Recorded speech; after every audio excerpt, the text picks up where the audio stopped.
Chapter 1355. Gu Beiwei was lying on his stomach, his hands tightly gripping the edge of the wooden couch as he resisted the chaotic true qi in his body. For the past 6 months, he had to experience the danger of the true qi rampaging through his body every day. Every time he was able to hold on and not lose his self-control. In the end, if he didn't say anything, no one would be able to tell that he was having an outburst. However, this time was completely different. This time, he felt as if the true qi in his body was swallowing him up, and he was completely out of control. At this moment, his back, limbs, and all the major acupuncture points were filled with needles. Qin Min repeatedly checked over and over again. She didn't use this set of needles incorrectly. How could this be? She didn't know how pale her face was. Gu Beiwei, tell me, how could this be? She couldn't find the reason.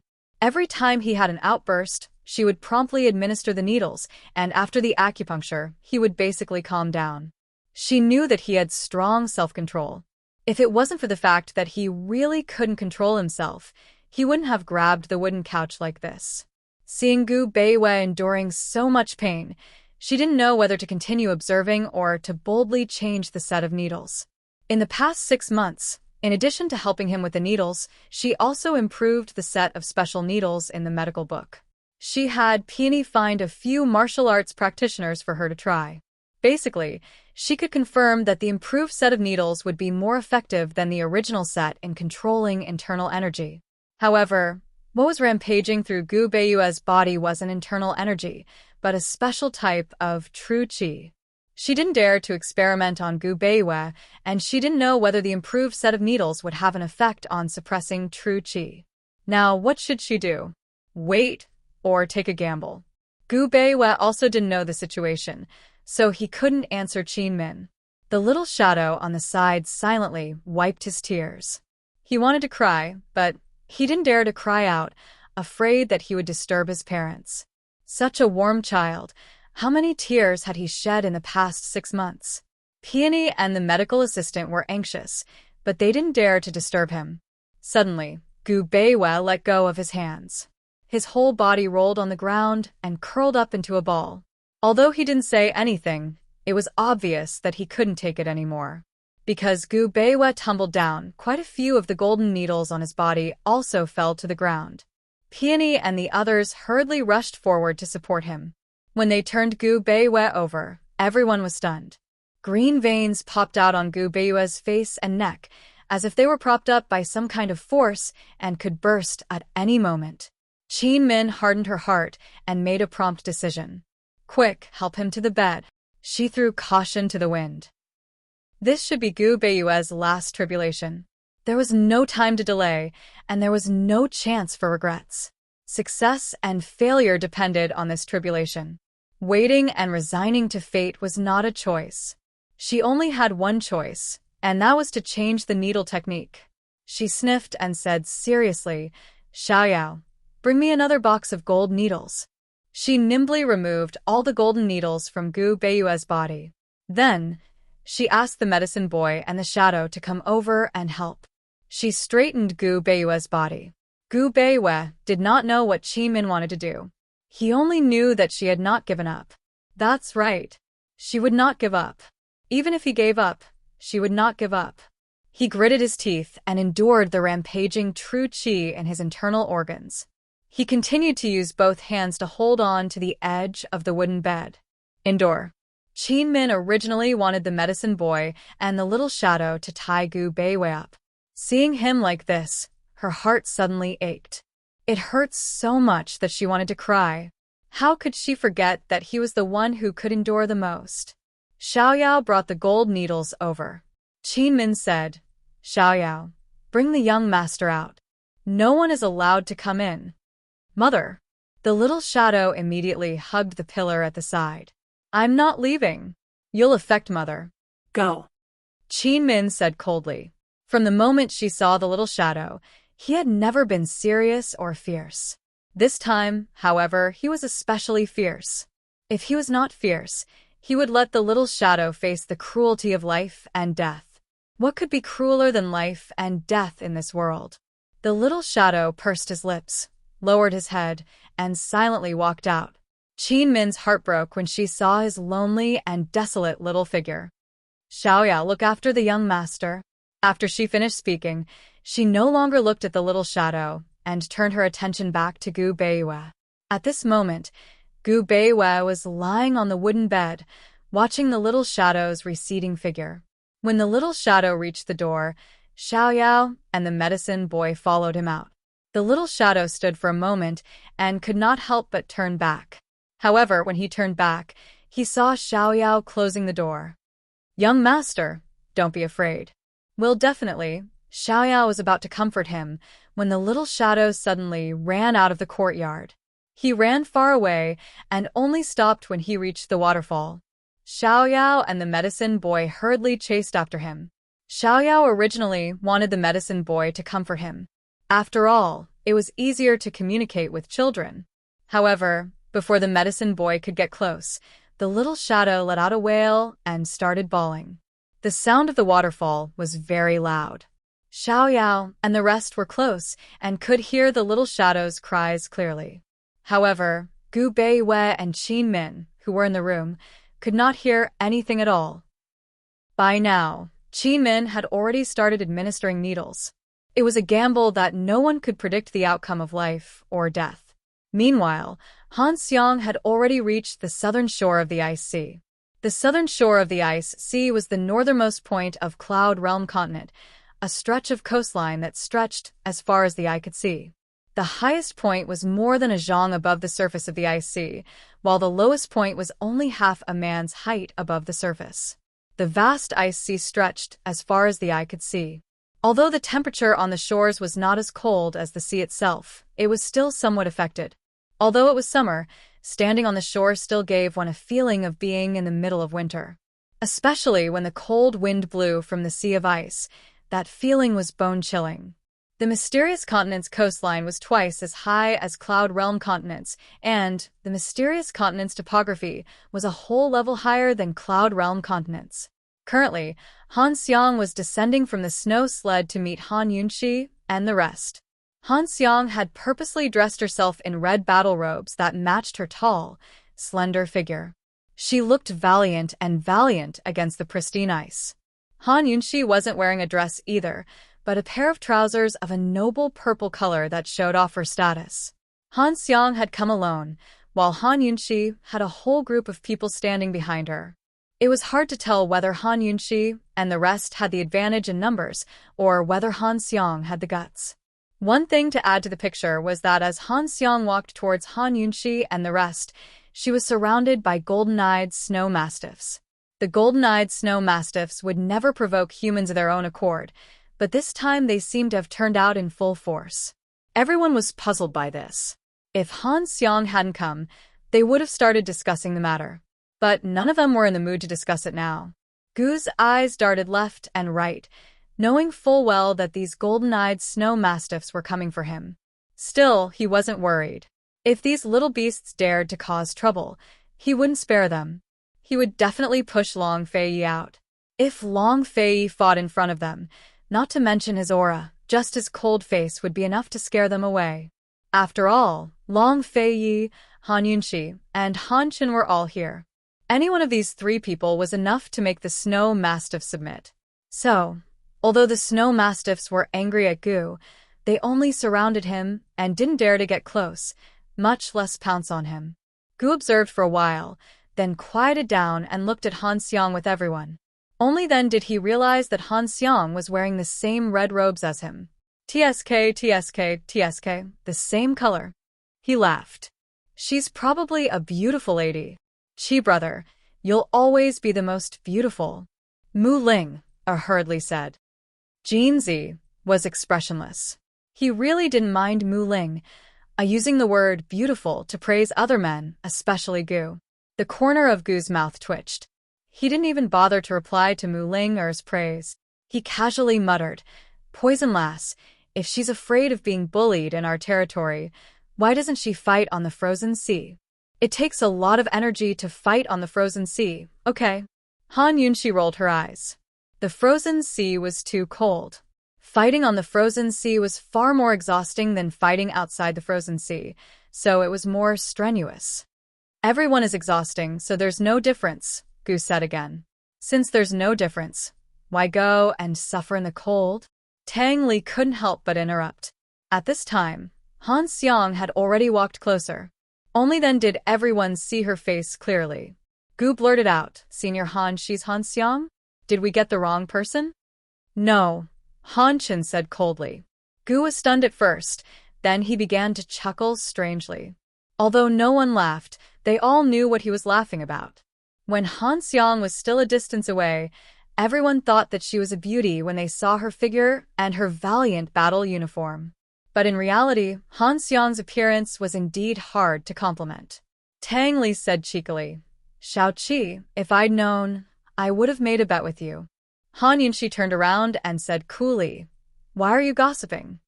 Tang Li and Gu fell silent when she said this. Han Xiang stopped and bowed to Han Chen. Father, long time no see. How is everything? Han Chen nodded and didn't say anything. He walked out from behind Han Yunxi and stood to the side to show his neutral stance. When Han Xiang's gaze landed on Han Yunxi, her expression immediately became arrogant. This must be the empress of the great Qin dynasty? Han Yunxi already knew that Han Xiang wasn't a pushover, so she didn't hold back. She raised an eyebrow and her attitude was even more arrogant than Han Xiang's. She said, That's me. A trace of disdain flitted across Han Xiang's eyes. She looked to Han Yunxi's side and immediately saw the cold and dignified Long Fei Yi standing to the side. At this moment, she was clearly stunned. She was immediately certain that this man was the emperor of the great Qin dynasty, Xian Yuanyi. This man was even more charming than she had imagined. She didn't even look at Han Yunxi. Instead, she stared straight at Long Fei Yi. Long Fei Yi was disgusted. He quickly turned to look at Han Xiang coldly, causing Han Xiang's soul to almost shatter. Only then did she retract her gaze. Coldly, she said to Han Yunxi, I heard that you haven't returned to the great Qin dynasty yet. Then I'll owe you for calling me sister. Han Yunxi didn't want to waste time with her. She looked at Han Chen and asked calmly, Are there any rules for the duel? Before Han Chen could answer, Han Xiang said, Of course there are. You can't use poison. Chapter 1356. Han Chen didn't mind Han Xiang's interruption. It wasn't that Han Chen favored Han Xiang, but that his personality was so cold that it made people think he was emotionless. He simply said, We'll use martial arts only to injure you. Han Yunxi hadn't planned on using poison in the first place, so she nodded and said, All right. As for Han Chen, she didn't know when she'd stopped calling him senior, but she hadn't officially called him father either. That was why she didn't address him that way. Yes, father. Han Xiang purposely emphasized the word father, as if calling him that would distinguish her from Han Yunxi, who had yet to return to her family. Women, the more they flaunted something, the more they needed and lacked it. If Han Xiang knew that Han Yunxi had once rejected Han Chen and the wolf sect in the poison sect's forbidden grounds, how would she feel? In the past few years, Han Yunxi had met too many people like Han Xiang. She couldn't be bothered to waste time arguing with them. She strode to the side, ready to fight. Seeing this, Han Xiang also walked to the other side. One stood on Han Chen's left, the other on his right. They were about 15 paces apart. Han Yunxi mulled over Han Chen's words, Injure you until you injure me. Those words were wonderful. She had to injure her opponent, but she couldn't let herself get hurt. This was more difficult than the usual life or death, or stop at a certain point. Han Yunxi liked the rules of this game very much. She looked at Han Xiang and slowly drew Mo's sword. True Qi was reserved and used to boost one's strength. Strength, on the other hand, was displayed externally through the weapons and moves she was skilled in. Han Xiang also used a sword. When she saw Han Yunxi draw her sword, she immediately drew her own as well. Han Yunxi didn't recognize the sword, but she knew it had a powerful background. With both of them drawing their swords, the duel was about to begin. However, Han Xiang suddenly looked at Long Fei Yi and the others and smiled strangely.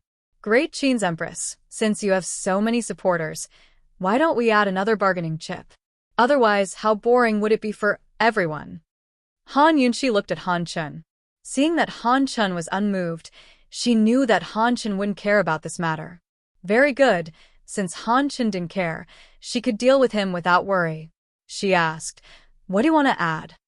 Unexpectedly, Han Xiang said, "Add a man." The moment she said that, Long Fei Ye's eyes turned cold. If it wasn't for the promise of a duel, he would have already killed this woman. Rui Er's rainbow heavenly pupils had already seen through Han Xiang's grade. Han Xiang's true martial power was at the 6th grade, and her true qi was at the early 5th grade. Although he was injured, it was more than enough to kill Han Xiang with his 9th level Lustbite Seal and high 5th grade true qi.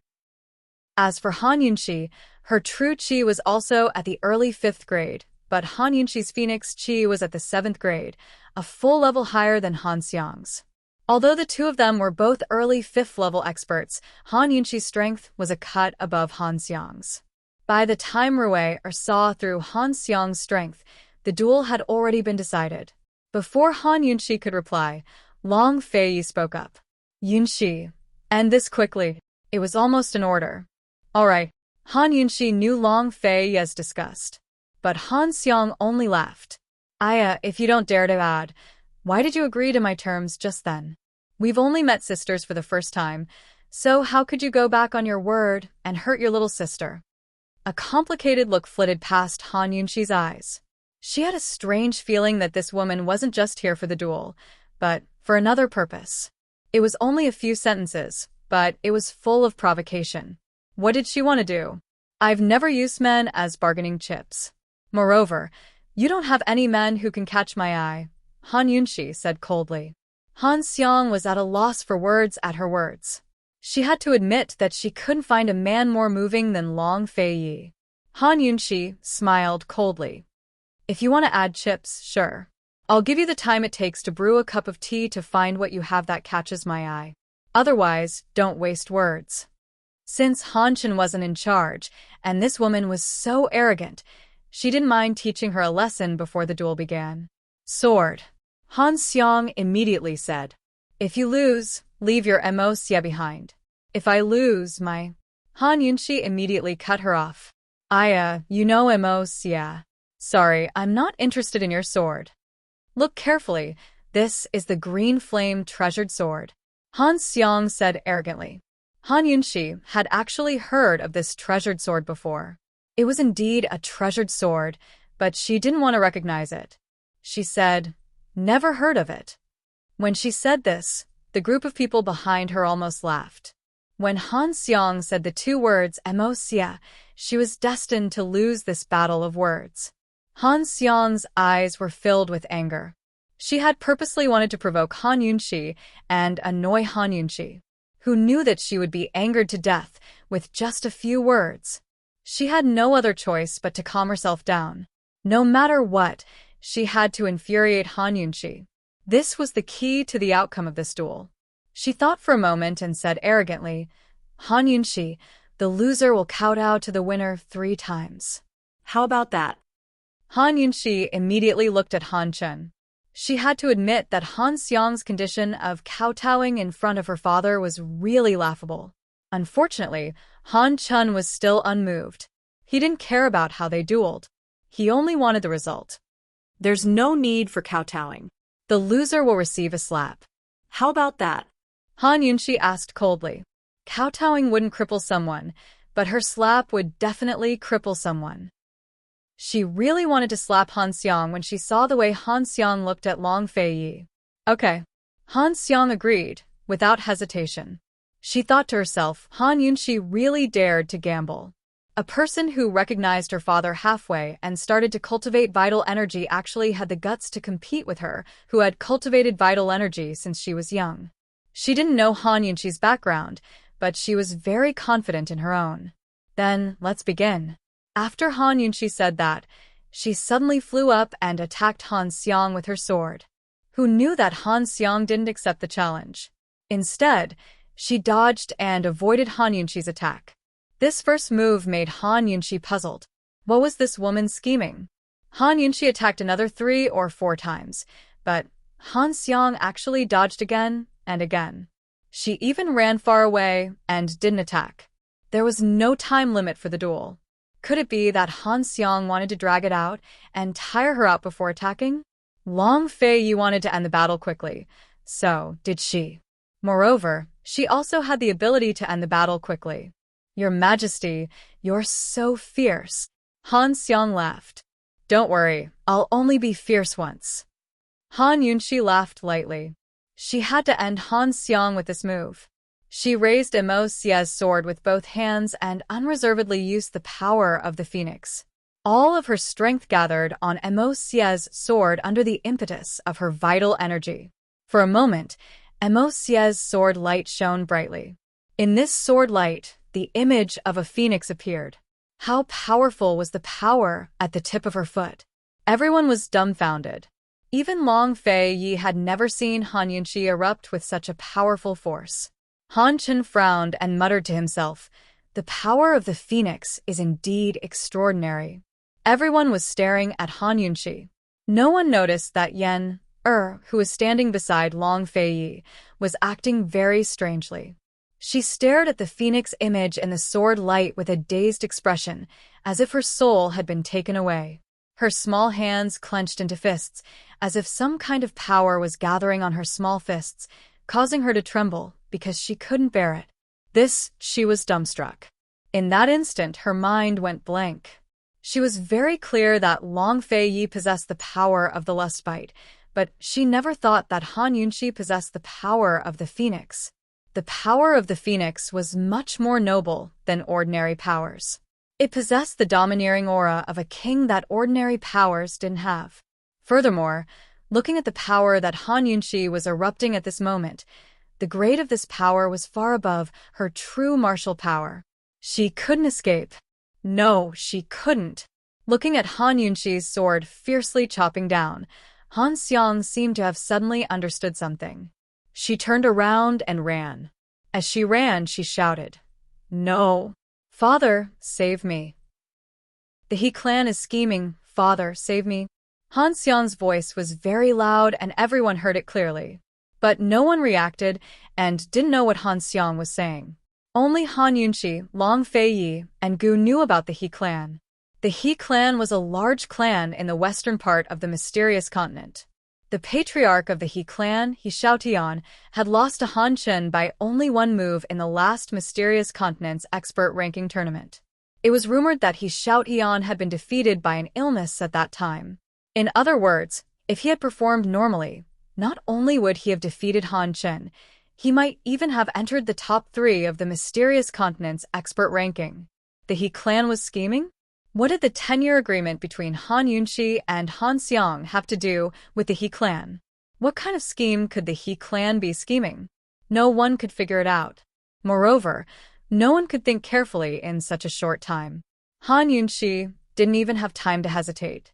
She made a prompt decision to spare Han Xiang first and let her speak clearly. It wouldn't be too late to deal with her if there were any lies. At this time, the sword had been retracted, but the power of the phoenix couldn't be retrieved either. Once she forcefully retracted it, it would all backfire on her. She could only try her best to reduce the damage to Han Xiang. At the same time, she hurriedly stopped Immerse's sword from slashing down and forcefully changed the direction of the blade. Almost at the same time, Han Chen flew out from the side and forcefully charged into the range of the phoenix power to save Han Xiang. Boom! An earth-shattering explosion sounded. The entire phoenix power struck the seaside and the frozen sea. The entire coast seemed to have exploded, instantly collapsing, and rocks flew into the sky. Everyone was shocked by this force and retreated. Long Fei Yi protected Yen, Gu protected Rui, Tang Li, Ning Jing, Jin Zi, and Ling also retreated. Everyone retreated far away and saw that a large and deep hole had been blasted open on the coast. They could even see the 3 feet of ice under the frozen sea. Such a powerful force was naturally not used often. The reason Han Yunxi used such a large force was not to use it all on Han Xiang and take her life. Instead, She wanted Han Xiang to have nowhere to run and be trapped in the range of this force, only to be injured. Han Chen put Han Xiang down and asked coldly, "What does the He clan have to do with this?" Everyone was both worried and curious, waiting for Han Xiang's answer. Long Fei sensed that something was wrong with Yan, and was about to ask when Goose suddenly shouted, "Look, the ice is cracking." Chapter 1357. The ice cracked. Everyone looked in the direction of the sound and saw that the accumulated ice in the gap on the shore was slowly cracking open. The cracking sounds grew louder and louder, and the cracks in the ice spread from the surface to the inside. Everyone was stunned. The ice on the ice sea had accumulated for thousands of years, and no one had ever heard of the phenomenon of ice cracking. Countless people had tried countless methods to break the ice, but to no avail. In the history of the mysterious continent, many experts had crossed the ice sea. Countless powerful forces had struck the ice surface of the ice sea, but this huge piece of ice remained undamaged. Today, what was going on? Han Yunxi's phoenix power hadn't reached the 10th grade yet. Moreover, not all of Han Yunxi's phoenix power hit the ice surface. At least half of it hit the stone wall on the shore. Could it be that there was some secret between the phoenix power and the ice sea? Han Xiang, what's going on? Han Chen suddenly shouted.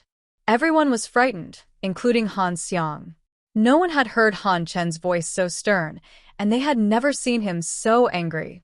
His anger revealed a merciless killing intent. "Father, I don't know. It wasn't that Han Xiang didn't know how to explain, but she didn't dare to. After seeing Han Yunxi's phoenix power, she only had doubts about the He clan. Now that she saw the ice crack, she understood that He Xiaotian not only wanted to destroy Great Qin's northernly, but also wanted her to die with him. He Xiaotian didn't sincerely want to cooperate with her, but was using her. Half a year ago, when she went to find He Xiaotian, she promised that she would defeat Han Yunxi and that the wolf sect would join forces with the He clan. As a condition, she asked He Xiaotian to come to the ice sea to help her guard against Long Fei Yi and even prevent Han Chen from changing his mind.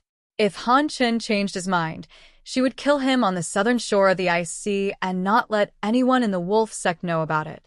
Who knew that He Xiaotian had hidden his ambition and had set his sights on the cloud realm Great Qin?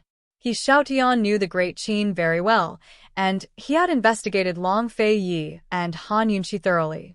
He Xiaotian wanted her to provoke Han Yunxi so that Han Yunxi would destroy the south bank of the ice sea. She had never understood why He Xiaotian wanted to destroy the southern shore of the ice sea. One had to know that the ice sea was not a real sea, but a huge piece of profound ice. Even if the seawall broke, it would not affect Xian Kong's northern border. She didn't give up. After asking for 10 whole days, He Xiaotian finally told her that he had a way to melt the profound ice in the ice sea. He Xiaotian wanted to use this opportunity to kill Long Fei Yi and Han Yunxi.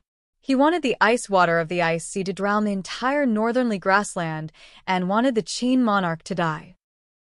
The He clan was going to take over Cloud Realm continent. The north side of the mysterious continent was filled with experts. The south side was occupied by the Wolf sect and the Shangguan clan, while the He clan was located in the west. They had always been suppressed by the major clans in the north, and their forces were unable to expand to the north. Therefore, the He clan had shifted their focus to the south in recent years. They wanted to cooperate with the Wolf sect again, and again to drive away the Shangguan clan. Han Xiang had always assumed that He Xiaotian's ambitions were limited to the western and southern parts of the mysterious continent. Who knew that his ambitions were so great? He actually set his sights on Cloud Realm continent. But the most inconceivable thing was, where did He Xiaotian get the skills to move the ice sea? She asked again and again, but He Xiaotian never revealed anything. He only told her that as long as she could provoke Han Yunxi into destroying the shores and killing Han Yunxi, she would be the one to take over the ice sea. If she could kill Han Yunxi and kill Han Yunxi, then she would definitely have a share in Cloud Realm continent in the future. The temptation was too great. Killing Han Yunxi was part of her plan to begin with. Provoking Han Yunxi into a rage and leading her to destroy the seawall was a simple task in a fight. She agreed without a second thought. The He clan head had followed her all the way to the ice sea and had been waiting for her from a distance. But as soon as she saw Han Yunxi's phoenix energy, she realized something was off. She began to suspect that the He clan head had long known about Han Yunxi's strength and was hiding it from her on purpose.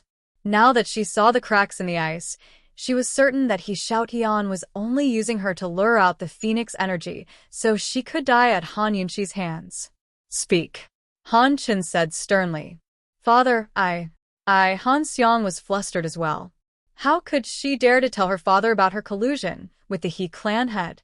But if she didn't, how could she explain what she'd just said about the He clan head's schemes?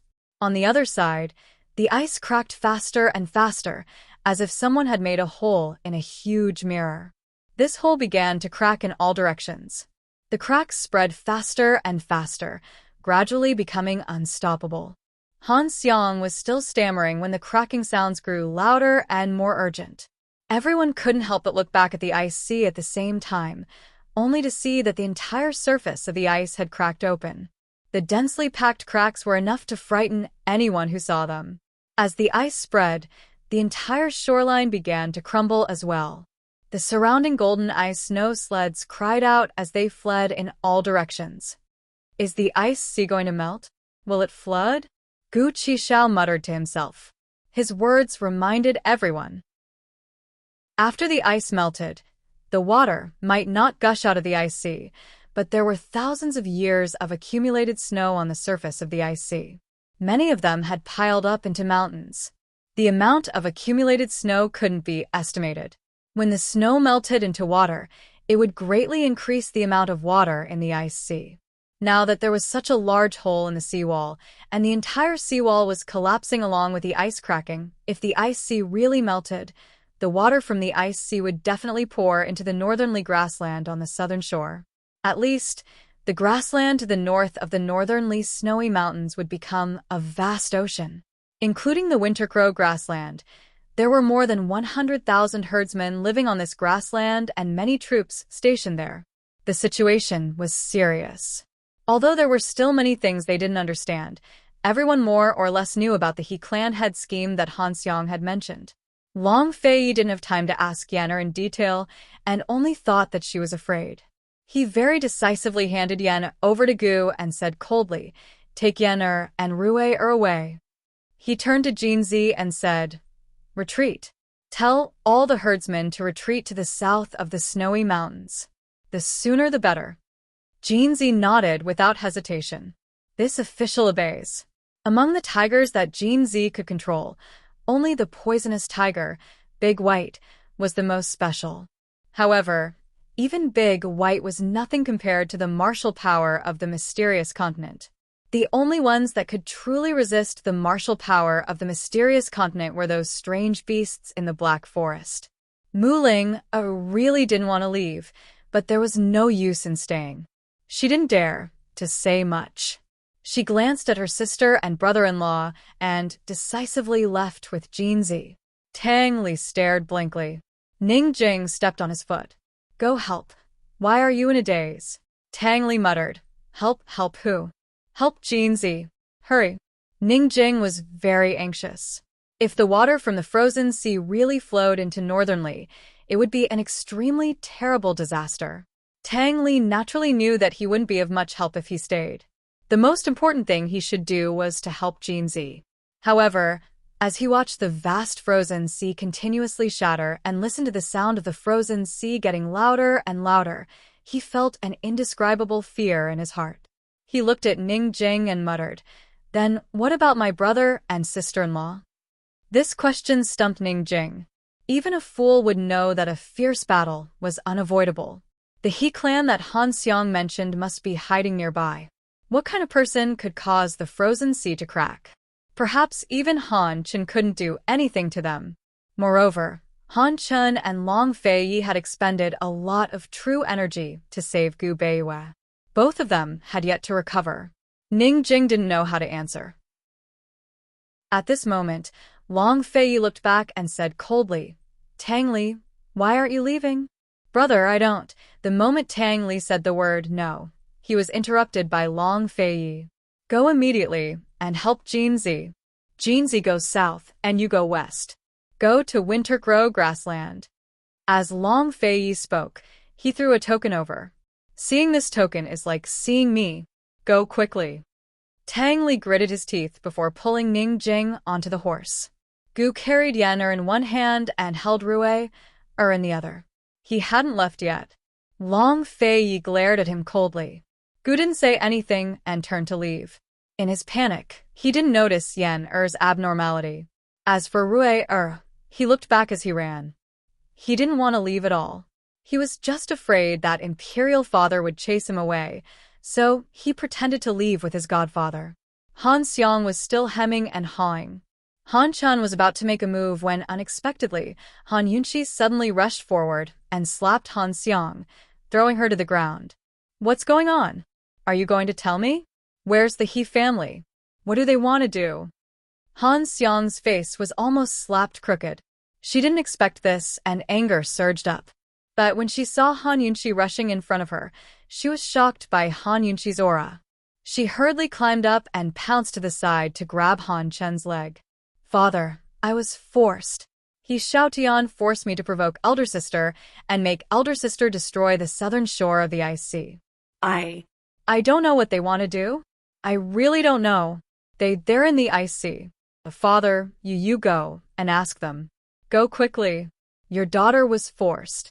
I really don't know anything. Han Chen wanted to ask further, but Han Xiang hurriedly said, Father, that's right. They're in the center of the ice sea. They must be doing something there. Quickly go and stop them.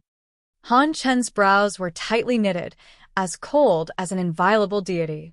This was probably the most serious he had ever been in his life. The ice in the ice sea cracked, the snow melted, and the seawater flowed backwards.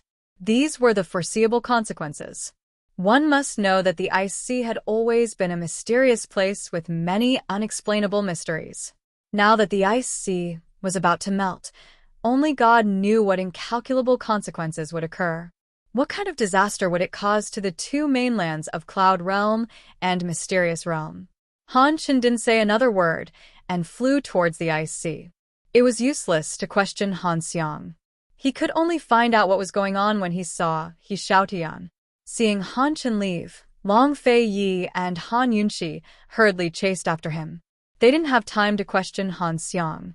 No matter what the He family was doing, the most urgent and important thing now was to stop them. If it was just He Xiaotian alone, then they could still stop his scheme. Although Han Chen and Long Fei had yet to fully recover, but the two of them joined forces, and Han Yunqi, they had the strength of 3 people. Even if they couldn't win, they could at least obstruct and stall for time. Seeing that Han Chen and the other 2 had left, Han Xiang then crawled up from the ground, still in a state of panic. She hesitated for a moment and was about to chase after them when someone called out to her. Eldest young Miss Han, please wait. Han Xiang turned her head and saw that the person who had come was a woman in white. This woman's white robes were whiter than snow and had the air of an immortal. It was a pity that she was wearing a mask and her face couldn't be seen. Han Xiang's eyes were sharp and immediately discovered that this woman's chin was full of wrinkles. She was puzzled. This woman didn't look old, but why was her chin full of wrinkles? Why was she wearing a mask? Could it be that her face couldn't be seen? Chapter 1358. Han Xiang grew wary as she looked at the woman before her. After all, anyone who showed up at a time like this couldn't be simple. I don't know you. Who are you? Han Xiang asked. Who am I? That's not important. The white-robed woman chuckled. What's important is that I know everything about Long Fei and Han Yunqi. Han Xiang thought it over. I'm the He clan head's most beloved woman. The white-robed woman was clearly wearing a mask, but she covered her face with her hands when she smiled. Han Xiang couldn't bear to look at her. Han Xiang still didn't understand, so the white-robed woman continued. Many years ago, when I was banished from Tianshan Kenzo, the He clan head rescued me from the foot of the mountain. To repay his kindness, I've given him everything I know. Tianshan Mountain? Han Xiang finally realized who this woman was and sucked in a cold breath. She never expected the He clan head to hide so deeply. He'd set his sights on Cloud Realm continent so early on. She never expected the He clan head to hide someone like this, someone who knew everything about Long Fei Yi and Han Yunxi so well. No wonder the He clan head even knew about Han Yunxi's phoenix energy. She'd tried to find out more about Han Yunxi over the years, but there was a limit to what she could learn. What do you want to do? Han Xiang asked. Me? The woman seemed to be in a good mood, as she smiled again.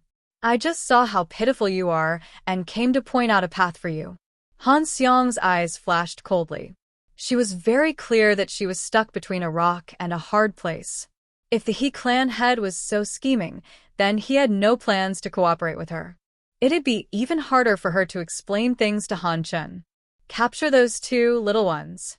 The white-robed woman murmured. The He clan head will definitely be happy. Once he's happy, you'll naturally benefit from it. Han Xiang's eyes lit up as she realized there was still a path she could take. With Han Chen's temper, he wouldn't keep her around. Moreover, Han Chen and Long Fei Yi might not even have a chance of winning this battle. Thus, her wisest choice was to lower herself and curry favor with the He clan head. Why are you helping me? Han Xiang asked. The woman in white stopped laughing. She was silent for a moment before she said coldly, I'm not helping you. I'm helping myself take revenge. The woman in white gnashed her teeth as she spoke the last few words. After saying this, she no longer paid any attention to Han Xiang. She turned around and flew onto the snow sleigh, heading towards the ice sea. Han Xiang seemed to understand something. She smiled coldly and chased towards the south. At this time, Gu had already brought Rui and Yan to a small hill. Gu and Rui noticed Yan stupidity. Rui tried to pry open Yan clenched fist but couldn't. Good sister, can you not scare me? Say something. Yan say something. Brother will listen to whatever you say. Hurry up and say something. Rui had never been so afraid.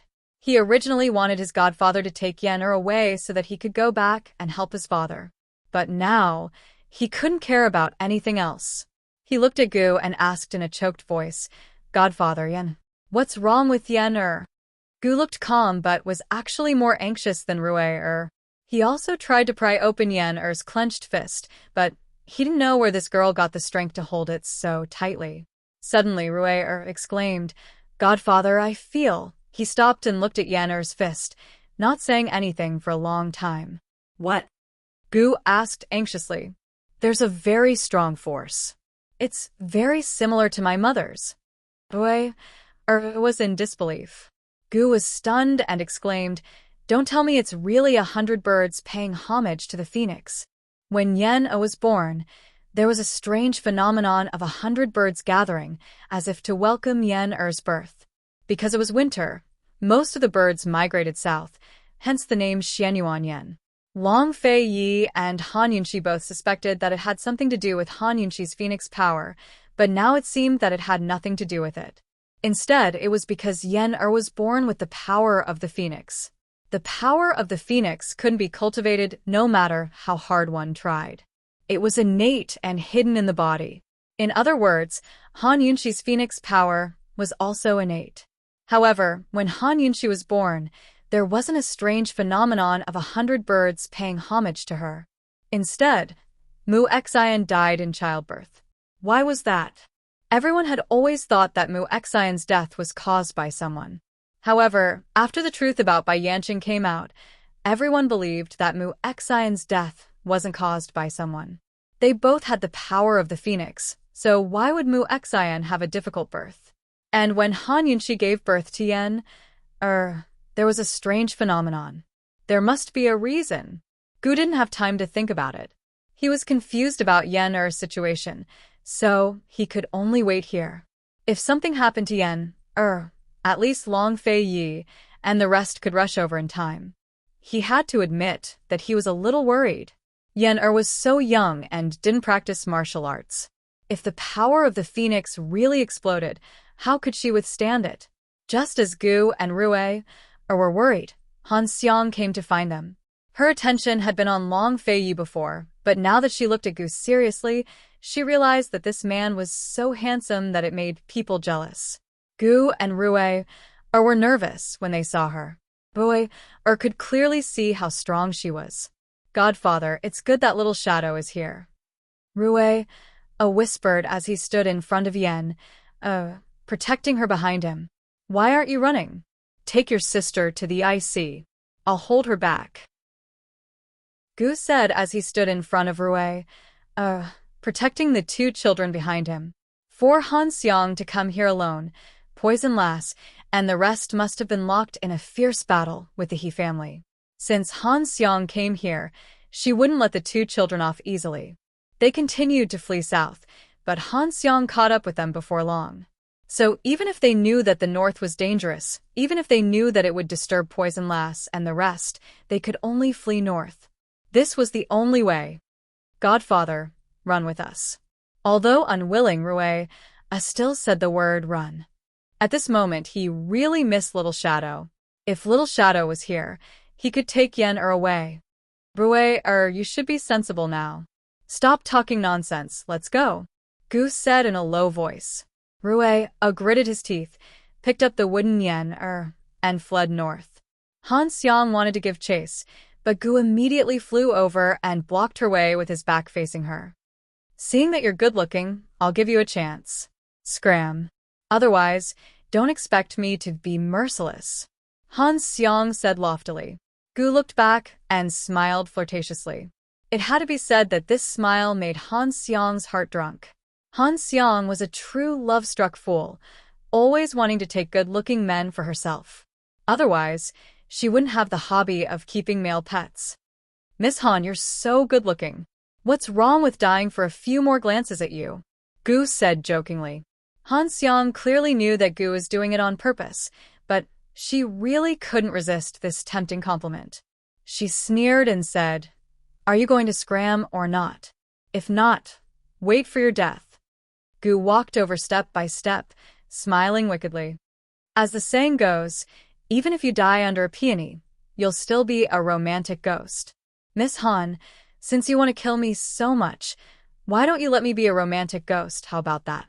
Han Xiang's face was originally cold, but when she heard Gu's words, she couldn't help but laugh. As she laughed, she glanced to the right from the corner of her eyes. She could still see the two children's figures, so she was still relieved. She tried to sound out Gu. "If you want to throw yourself under this lady's pomegranate skirt, how about helping this lady do something?" A glint flashed across Gu's eyes, and he continued to walk closer. "What is it?" "Help me kill the great Qin princess and capture the crown prince." As Han Xiang spoke, she looked into Gu's eyes. She didn't see any anger in Gu's eyes, only a smile. But who knew that Gu, who was extremely close to her, would suddenly raise his hand and then retreat to chase after the two children? Han Xiang still had this bit of vigilance. She had to hold her breath and retreat. She was afraid that Gu would poison her. But who knew that when she landed at the side, thorny vines would suddenly shoot up from the ground and surround her. In an instant, she was tied up tightly. It had to be said that this was beyond Han Xiang's expectations.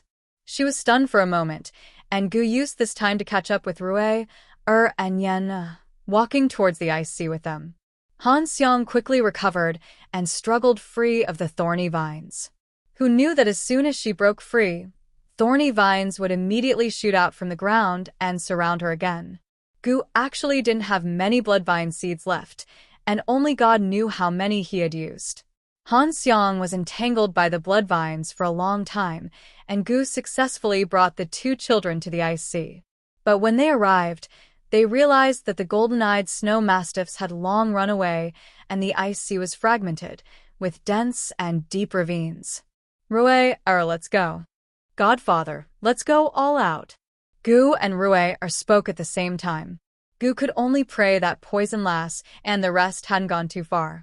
If they didn't want to cross the IC, they didn't necessarily need snow mastiffs. Rue's true chi could warm himself, so he and Yen could only hold on. When he looked back, he saw that Han Xiang had caught up. Taking off his outer robes, he wrapped Yenna tightly in them before holding her in his arms. "Ruer, let's go." Gu Qixiao brought the two children with him across the ice and fled north. Han Xiang chased after him relentlessly, getting closer and closer. Currently, Han Chun, Han Yunqi, and Long Fei Yi were in dire straits. They had been surrounded. This was a huge conspiracy. It wasn't just the He clan scheme, but the three great clans of the mysterious continent. Han Xiang had misjudged the situation. The He clan had no ambitions to dominate Cloud Realm continent. This time, they had teamed up with the Qi clan in the north and the Su clan in the east. In other words, the heads of the three great clans had long surpassed Cloud Realm continent. Only the Wolf sect and Shangguan clan in the south had been kept in the dark. He Xiaotian, the Qi clan's Qi Lianjue, and the Su clan's Su Qiqing had come as well. Currently, they had surrounded Han Chun, Long Fei Yi, and Han Yunqi.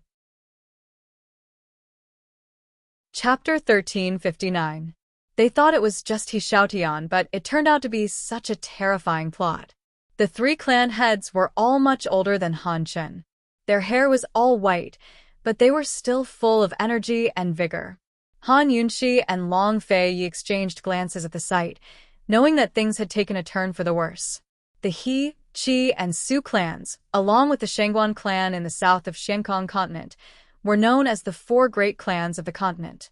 The Wolf sect in the south of Xiankong continent might be on par with the Shangguan clan, but it wasn't one of them. That was because it had always kept a low profile and didn't involve itself in worldly affairs.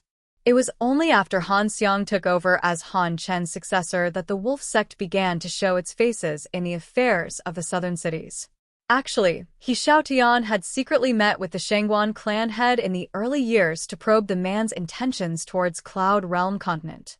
If the Shangguan clan had wanted to, he could easily join forces with the four great clans to divide up Cloud Realm continent. Unfortunately, the Shangguan clan head had no such intentions, which was why the He clan head had thrown an olive branch at Han Xiang instead.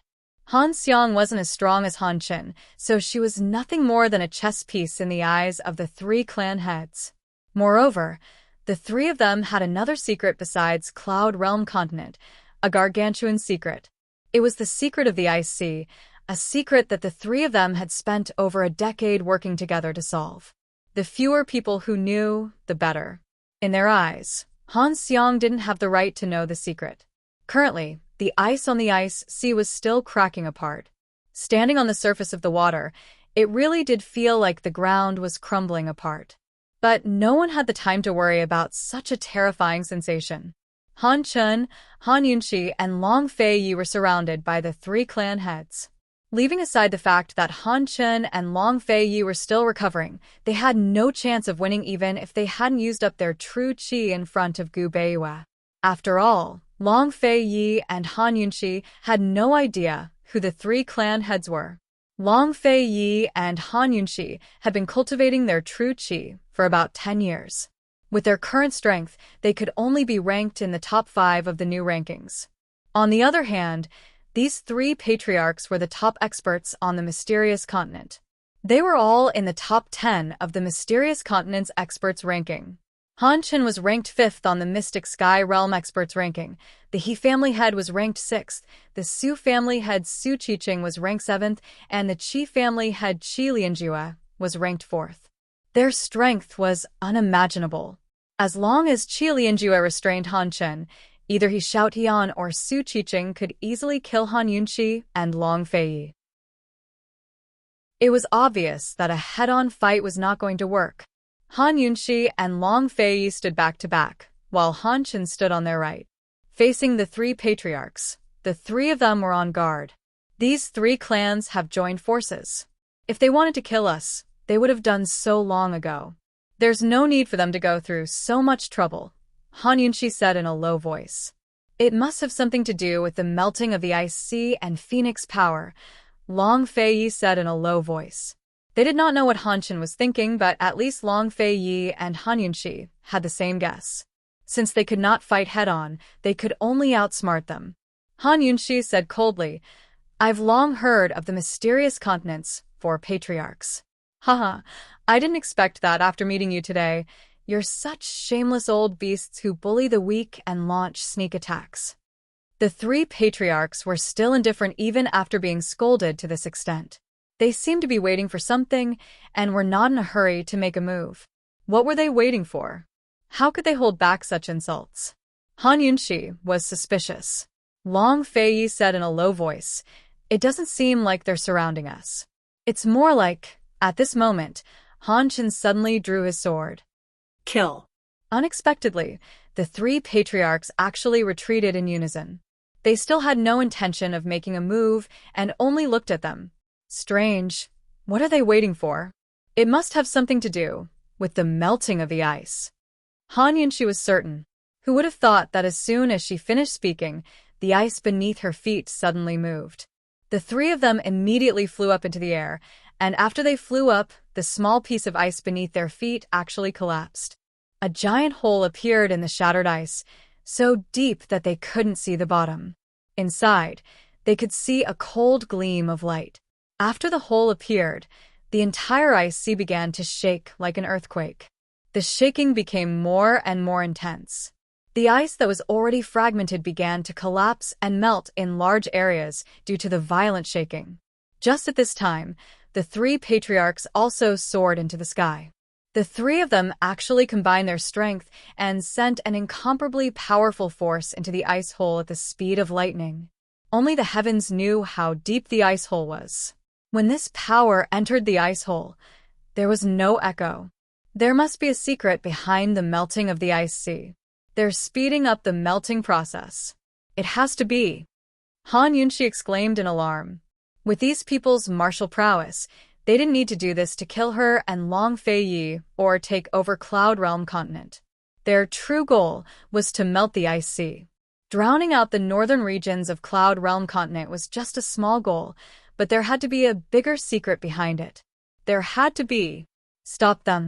Long Feiyi and Han Chen cried out at the same time. Unexpectedly, at this moment, an incomparably intense cold light burst out from the large ice cave. The cold chi was frightening, but it was also extremely dazzling.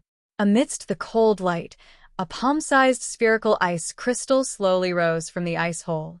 Like the rest of the ice sea, this ice crystal was in a state of disintegration. As it broke apart, a powerful force poured out from its core. That's it. Long Feiyi said coldly. Although they didn't know what was going on, they were certain that the melting of the ice sea had something to do with this ice crystal. The three patriarchs' true goal had to be this ice crystal. It was very likely that Phoenix energy was the key to awakening this ice crystal. Just then, the three patriarchs had worked together to force it out. Long Feiyi's guess was right. The secret of the ice sea that the three patriarchs had worked together to unravel was related to Phoenix energy. Phoenix energy was the divine power of the phoenix, the power of a phoenix's rebirth through fire. It was far hotter and stronger than earthly fire or celestial fire. Only the hottest energy in the world could awaken the profound ice sea that had been sleeping for 1,000 years. The reason why the ice sea had been frozen for 1,000 years and all sorts of strange phenomena was because a 1,000-year-old profound ice lay at the bottom of the sea. Once this profound ice was awakened, the ice sea would begin to crack and melt. Once this profound ice was broken, the ice sea would shatter as well. The profound ice energy within the profound ice would spill out and be absorbed by the human body. Suddenly, the three patriarchs worked together again to attack the profound ice from all sides. The ice crystal took the brunt of their attacks and cracked even more. Following that, the entire ice sea seemed to suffer a huge blow and began to crack even more. They want to destroy that profound ice. Destroy the ice sea. Han Yunxi cried out in alarm. Protect that ice crystal. Han Chen shouted. Han Yunxi raised his sword and attacked Qi Lianju, while Han Yunxi and Long Feiyi worked together. Long Feiyi was in front, and Han Yunxi was behind Patriarch Qi. Qi Lianju, who was ranked 4th on the experts list, was very arrogant. He did not put Han Chen in his eyes at all. His gaze was still fixed on the ice hole. He only raised his sword and used the strength of one hand to deal with Han Chen. One had to admit that Han Chen's true qi was lower than Qi Lianju's by an entire grade. Furthermore, he was injured. Qi Lianju blocked with his sword and sent Han Chen flying. Han Chen fell onto the ice and sank a foot deep. He spat out blood. Han Yunxi and Long Fei Yi were also in a bad situation. Long Fei Yi was in front and Han Yunxi was behind him. She used her poison skills. However, facing the experts on the Mystic Sky Continent experts ranking, poison techniques were completely useless. She was detected as soon as she used her poison needles. Patriarch, he did not even need to dodge. He only used his true qi to block all of Han Yunxi's poison needles. Han Yunxi could only activate her poison storage space to retrieve her poison needles. Otherwise, Long Fei Yi would be injured by the needles. After 3 moves, Long Fei Yi was struck down onto the ice. Han Yunxi did not dare to continue fighting. She hurriedly chased after Long Fei Yi and helped him up. 3 moves. Long Fei Yi was able to take 3 moves from Patriarch He, who was a beginner level 7, with his advanced level 5 martial strength. If this spread to the mystical continent, it would be regarded as a miracle. This had never happened before in the history of the mystical continent. Even a level 6 expert would not be able to take 3 moves from Patriarch He, let alone a level 5 expert. However, at this time, no one cared about miracles. There was only strength and defeat. There was only purpose. Damn it. Long Fei Yi wiped the blood from the corner of his mouth. He did not believe it and wanted to charge forward. At this time, the 3 patriarchs joined forces again and prepared to launch a new attack on the ice crystal. Oh my god! The ice crystal was about to shatter. If it took another heavy blow, it would definitely collapse completely. At that time, the entire ice sea would collapse. The consequences would be unimaginable. Long Fei Yi and Han Yunxi simultaneously turned and pounced on the ice crystal without hesitation. Since they could not stop them, they could only block for the ice crystal. Han Chen's speed was faster than Han Yunxi and Long Fei Yi.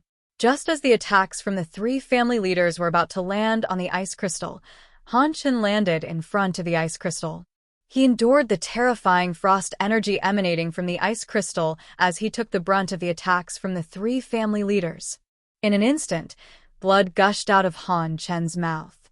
He was knocked to the edge of the ice cave and almost fell into it.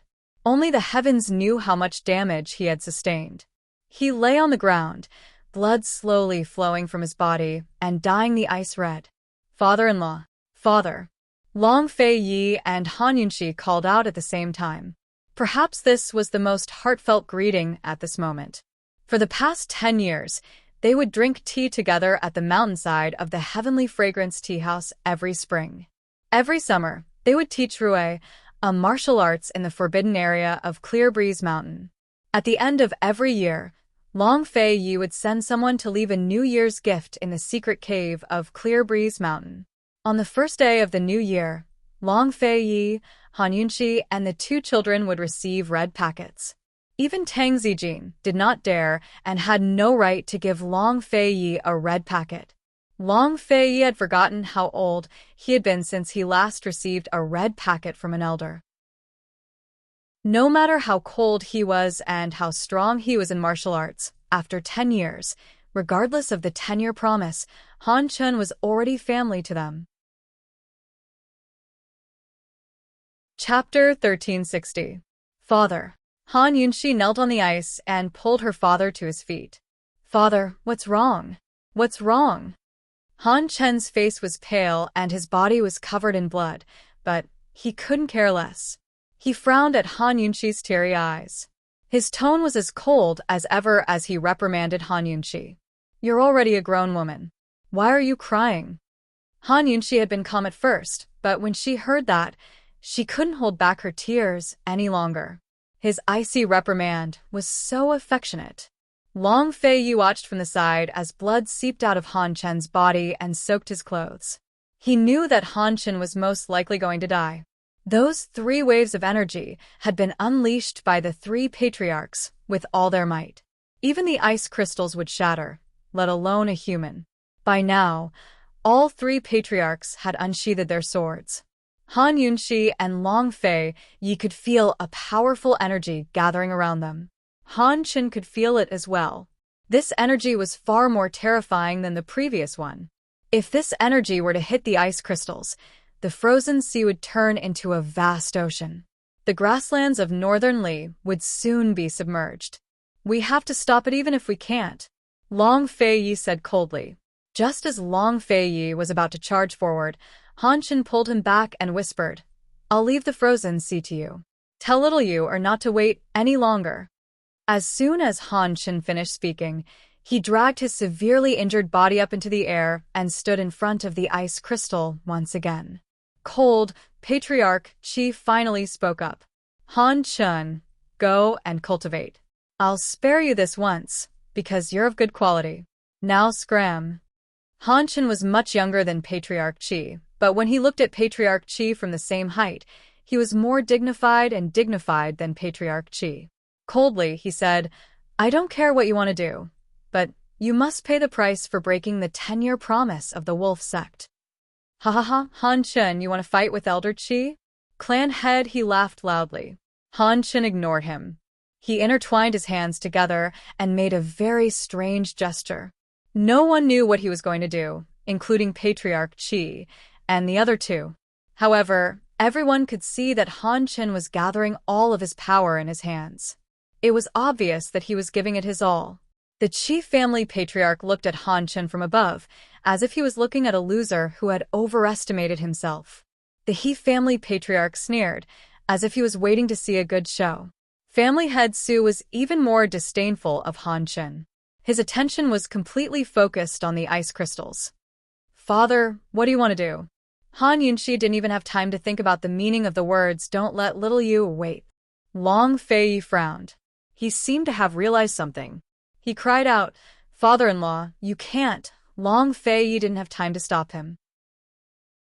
In that instant, a powerful energy exploded from Han Qin's body and spread to the surroundings. Realizing that something was wrong, clan head Qi turned around and fled.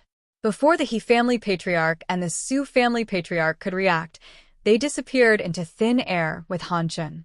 It was a formation. What Han Qin had used was a death knot. Formation techniques were a secret technique of the wolf sect. Every formation was like an independent and sealed illusion. Those who were weaker than the formation master would be trapped inside. If they wanted to leave, they could only rely on the formation master to open the formation. However, it was extremely difficult for those with strength greater than the world spiritist to enter the illusion first. Furthermore, once the world spiritist hidden in the illusion was killed, the world spiritist would be able to break the spirit formation. Therefore, there was only one way to trap someone stronger than oneself with a barrier, and that was to commit suicide. Once the formation master committed suicide, the formation would become a death knot. No one would be able to open it. Those who were trapped could only die of old age in the formation. While the He family patriarch and the Su family patriarch were trapped, clan head Qi fell on the ice beside them, his face extremely pale. He was the head of the Qi family, the fourth strongest expert on the mysterious continent. What a glorious and honorable life he had lived. Just now, he had actually escaped. Even now, he was rejoicing that he had escaped in time. If he had been a step slower, he would have been trapped here forever. It was no different from death. This was probably the most embarrassing situation he had ever been in his entire life. The three of them disappeared into thin air just like that. The earthquake in the ice sea was still ongoing. The ice cracked and the snow melted. A layer of water floated on the surface of the ice. As soon as the water appeared, the ice melted faster and faster. Han Yunxi and Long Fei Yi's feet were soaked in the ice water. They looked up at the sky. They knew there was a formation above them, but they couldn't see anything. Perhaps the He family patriarch and the Su family patriarch couldn't see, but Han Qin was dead. He was gone just like that. It was as if he had never been here. That reprimand from her father still rang in her ears. Han Yunxi's heart ached indescribably. However, she didn't have much time to grieve. The earthquake on the ice intensified. It was so intense that they couldn't stand. It was as if the entire earth was about to collapse. At the same time, pillars of water gradually surged out of the ice sea. More and more of them appeared, densely packed together. The Qi family patriarch had already flown into the sky, heading straight for the ice crystals. Long Fei Yi and Han Yunxi chased after him and stood in front of the ice crystals, confronting the Qi family patriarch. The Qi family patriarch sneered. With just the two of you? And the 100,000 herdsmen in the northern plains? Long Fei Yi said. The Qi family patriarch snorted disdainfully. If you want to die, old man will fulfill your wish. Long Fei stood guard in front of Han Yunxi with his sword in hand while she retreated behind him. After all these years, they'd worked hand in hand, so there was no need for words to explain what she wanted to do to him, much less ask for his forgiveness. At this moment, what they were thinking and what they wanted to do was actually the same. Long Fei Yi only murmured, Yunxi, I'll definitely help you, hold on. You have to be careful. Han Yunxi only said, I trust you. As soon as they let go of each other, Long Fei Yi immediately charged at the Qi family patriarch with his sword. Meanwhile, Han Yunxi turned around and released all of the water of 10,000 poisons from her poison storage space towards the profound ice crystal. Once the poison touched the crystal, she could take it for herself. She refused to believe that the Qi family patriarch could take anything from her poison storage space. What should he do? The Qi family patriarch didn't expect Han Yunxi to do such a thing and was stunned. He didn't even know that the wave of water was the water of 10,000 poisons. He only assumed that Han Yunxi was trying to steal the crystal. He raised his sword and slashed at Long Fei Yi's head, who was blocking his way. A powerful force came crashing down on him, but Long Fei Yi held the Ganjiang sword with both hands and used all of his 9th level Lustbite energy to block the attack. Even the Qi family patriarch was gaping. He never expected Long Fei Yi's Lustbite energy to be so dense. In a flash, the Qi family patriarch rejoiced that Long Fei Yi hadn't been born on the mysterious continent. Otherwise, he'd be the youngest expert to ever live on that continent, Long Fei Yi. Long Fei Yi did manage to block the Qi family patriarch's attack, but blood trickled from the corners of his mouth as he did so. He didn't know how long he could hold on, but what kept him going wasn't his strength, but his conviction. This conviction was his promise to Han Yunxi, so he had to keep it. He never liked to make promises. He would just do whatever he wanted to do. He didn't like to talk nonsense. Even now, he hadn't promised Han Yunxi too much. But today, he had to keep his promise no matter what. He wanted to buy as much time as possible for her, and more importantly, he wanted to ensure her safety. Good brat. Old man, let's see how long you can last. The Qi family patriarch didn't want to admit it, but he had long been convinced by this young man in his heart and admired him. Of course, even if he did admit it, he wouldn't show mercy. For the sake of obtaining the profound ice crystals, profound ice energy, and the fertile lands of Cloud Realm continent, he had prepared for far too many years. The top 3 experts of the mysterious continent had long gone into seclusion. With the He and Su clan patriarchs trapped in the enchantment, no one else in this world dared to fight with him. He raised his sword again and unleashed all his strength to attack Long Fei Yi. Long Fei Yi spat out a large mouthful of blood. Just like Han Chen, he began to bleed all over his body and slowly soaked his clothes. In this moment, Long Fei Yi knew that he was going to die just like Han Chen. He gritted his teeth as he faced the Qi family patriarch's 3rd attack. He didn't think of running away, but simply turned around. As soon as he did, he unleashed all his strength to form a giant circle around himself to block the Qi family patriarch's attacks. He turned around just to see his woman, his Wang Fei, his empress, his Han Yunxi, just to see her one more time. Han Yunxi had no idea that Long Fei Yi had already turned around to look at her. She had already activated her detox system to keep an eye on the poison. At this moment, the water of 10,000 poisons had been completely frozen by the cold air of the ice crystal, solidifying around the ice crystal. The poison was slowly corroding inside, approaching the ice crystal. Han Yunxi was waiting. Once the ice crystal was infected with the poison, she could store it in her poison storage space. Just a little bit more time. She didn't dare to turn around. She could clearly feel the strong energy behind her. She was afraid that if she turned around, she would collapse. Then, she wouldn't be able to detect the spread of the poison. She looked at the frozen scene in front of her and muttered, "Long Fei Yi, you have to hold on. You promised me. This time, you can't lie to me. You mustn't lie to me. Long Fei Yi, no matter how many times you've lied to me, you mustn't lie to me this time." Don't. In the end, Han Yunxi couldn't hold back because she smelled the stench of blood. It was very, very thick. She turned her head abruptly. In that instant, she was stunned. Tears burst out of her eyes and poured down her face. Only then did she realize that Long Fei had long turned around. At this moment, he was looking at her. His deep eyes were filled with sorrow, love, and reluctance. He was covered in blood. The blood had already soaked his clothes and was dripping down. The ice water below him was already dyed red. Long Fei Yi, don't lie to me. Han Yunxi broke down at this moment. Rue's heart-wrenching cries could be heard. Daddy, Daddy. Chapter 1361. Long Fei Yi and Han Yunxi didn't expect Rue to come back. They turned their heads and saw that Rue wasn't the only one back. Gu and Yan were also there, and Han Xiang wasn't far away. They didn't need to think to know that they were forced here by Han Xiang. Actually, Long Fei didn't have much strength left. Even his consciousness was starting to blur, but the sight of the two young children before him made his eyes fill with unwillingness and tenderness that would never fade. No matter what, he couldn't fall, he couldn't. Father, what's wrong with you? What's wrong with you?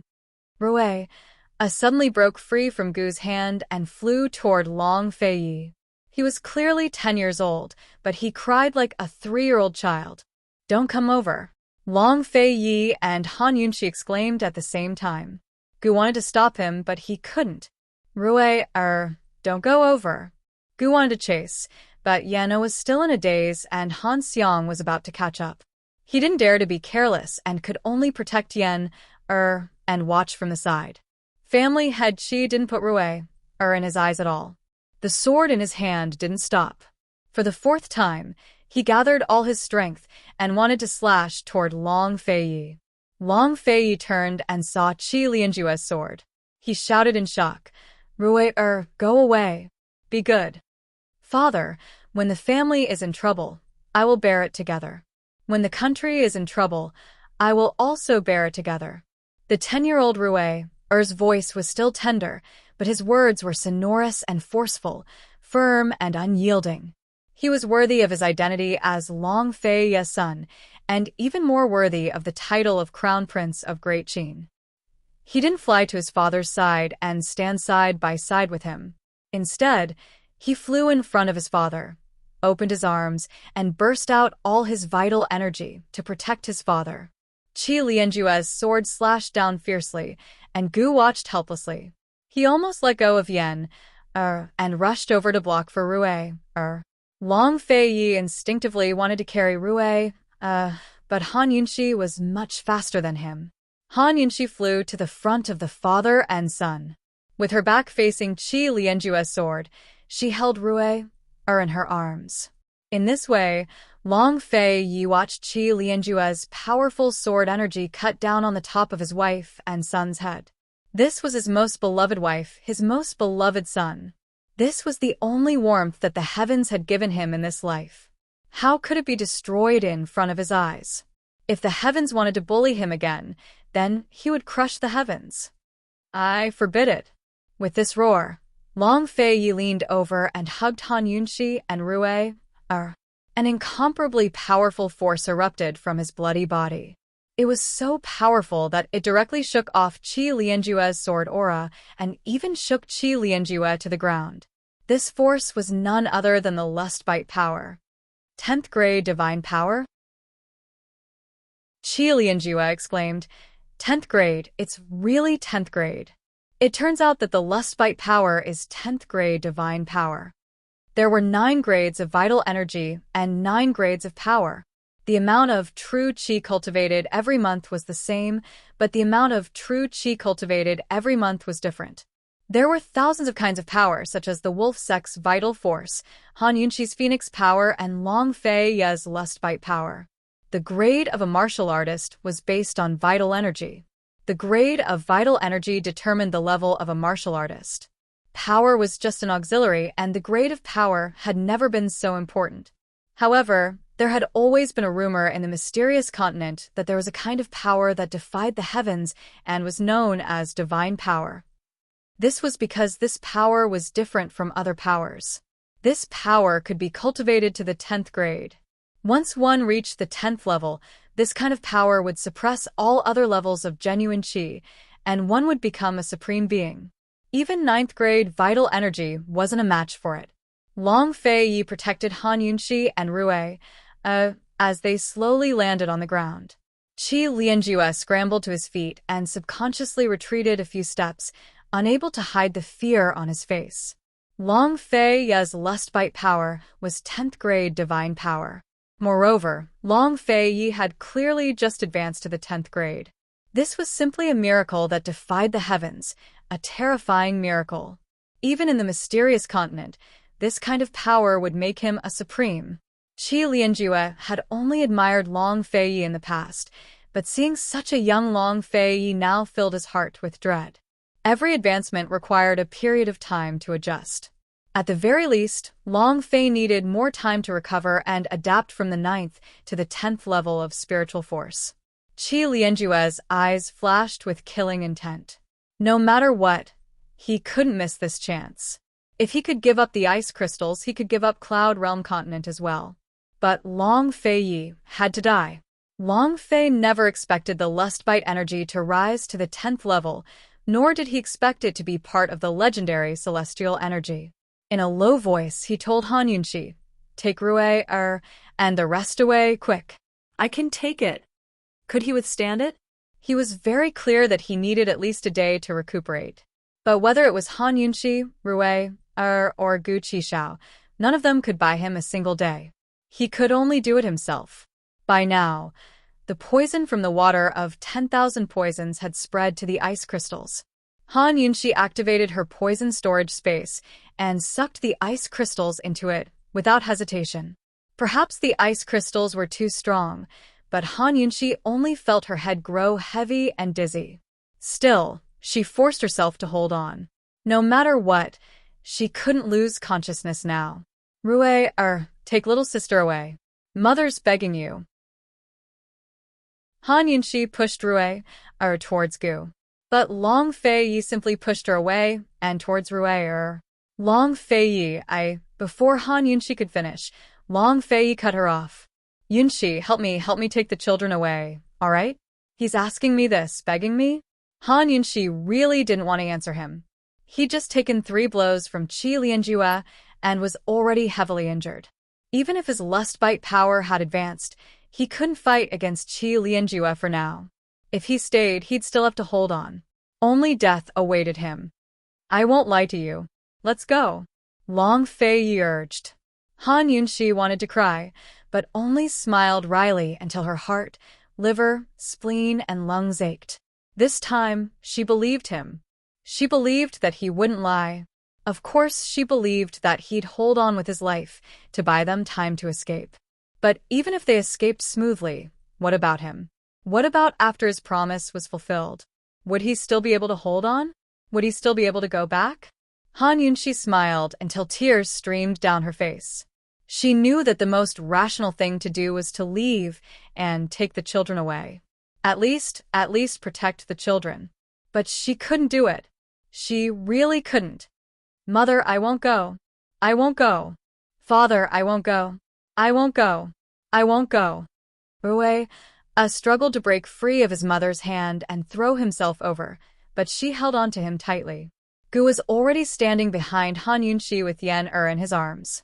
The most rational thing for him to do was to drag Han Yunqi away, but he couldn't do it now. He couldn't harden his heart.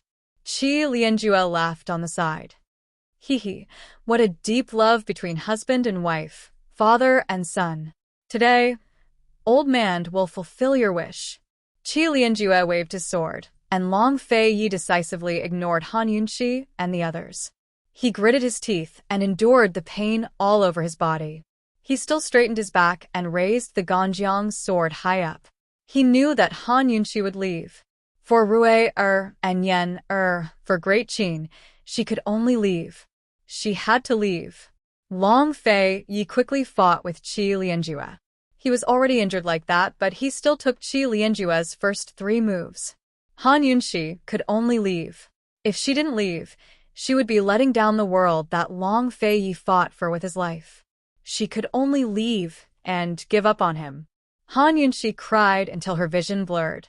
At this moment, she realized that death wasn't the most desperate thing. The most desperate thing was that even death couldn't accompany you. She shouted, "Long Fei Yi, I'll wait for you to come home." Han Yunxi hardened her heart, hugged the struggling Rui, and turned to leave with Gu. Unexpectedly, Gu suddenly pushed Yen'er into her arms, turned around, and flew toward Long Fei Yi. Shao Qi. No.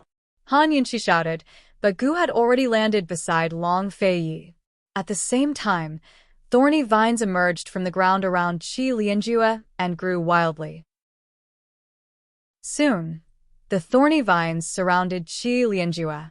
However, Qi Lianjue only used 30% of his strength and directly shattered all the thorny vines. Long Fei Yi took the opportunity to swing his sword, and Gu flew toward Qi Lianjue from the side, trying to sneak an attack. "Mother, I'm begging you. Let me go help father." "Mother!" Rui cried. Han Yunxi endured the knife-like pain, pulled Yen, and resolutely turned around. The fighting behind her was fierce, and the smell of blood was getting stronger. She took the 2 children and fled to the south bank. She tightly pursed her lips, afraid that she would cry out loud. She was afraid that if she cried out, she would completely collapse and not even be able to escape. She had always thought that she was strong, but this time, she truly understood what it meant to be strong as a mother. Being strong as a mother was not strong at all, but forcing herself to be cruel to herself. Han Yunxi took Rui and Yen, but before they could go far, Han Xiang flew in front of them. Han Xiang pretentiously covered her mouth and chuckled. "I heard that in Cloud Realm Great Qin, the Emperor and Empress were deeply in love and never left each other. Even the many years of enmity between East and West Qin were resolved. I didn't expect that in the face of disaster, we still have to fly away separately. Even if we leave, I will tear you to pieces." Han Yunxi's eyes flashed with a frightening viciousness. Han Xiang immediately retracted her smile and said coldly, "Han Yunxi, you have 2 children and still dare to be so arrogant? Haha, don't blame me for not reminding you. You must watch your own children. Don't blame me if I hurt the innocent." Han Yunxi let go of Rui, and said in a low voice, "Watch your sister and cover her eyes." Rui was frightened by his mother's viciousness and didn't dare to say more. He could only do as he was told. He held Yen'er in his arms and covered her eyes, but he didn't close his own. Han Yunxi didn't waste any words with Han Xiang and directly pulled out her sword, viciously attacking. Han Xiang's lips curled into a cold smile, and she immediately dodged Han Yunxi to attack Rui, and Yen, from the side. Unexpectedly, Han Yunxi didn't stop her, but watched coldly as Han Xiang flew past her and her sword went straight for Rui. Rui didn't move even as the sword was about to pierce him. He watched fearlessly because he had enough trust in his mother. As expected, Han Xiang stopped when her sword was a step away from Rui. Chapter 1362. Han Yunxi's poison needle hit Han Xiang's back. Han Xiang sensed it, but it was too late to dodge or shake it off. Han Yunxi's poison needle couldn't do anything to the patriarchs, but it was more than enough to deal with Han Xiang. She could also kill Han Xiang with true energy. That was because poison was the fastest and most ruthless. Han Xiang stopped and saw that her hand holding the sword was slowly wrinkling. She was frightened and threw away the long sword. Only then did she realize that her hands, arms, and even the skin on her face were all wrinkled. Han Yunxi flew behind the two children, hugged them, and covered Rui's eyes. At this moment, Han Xiang's legs were like candles that had been lit, gradually melting. Han Xiang screamed and lowered her head to look at her feet. At this moment, her feet had turned into a pile of mangled flesh and blood. Seeing this, Han Xiang screamed even louder.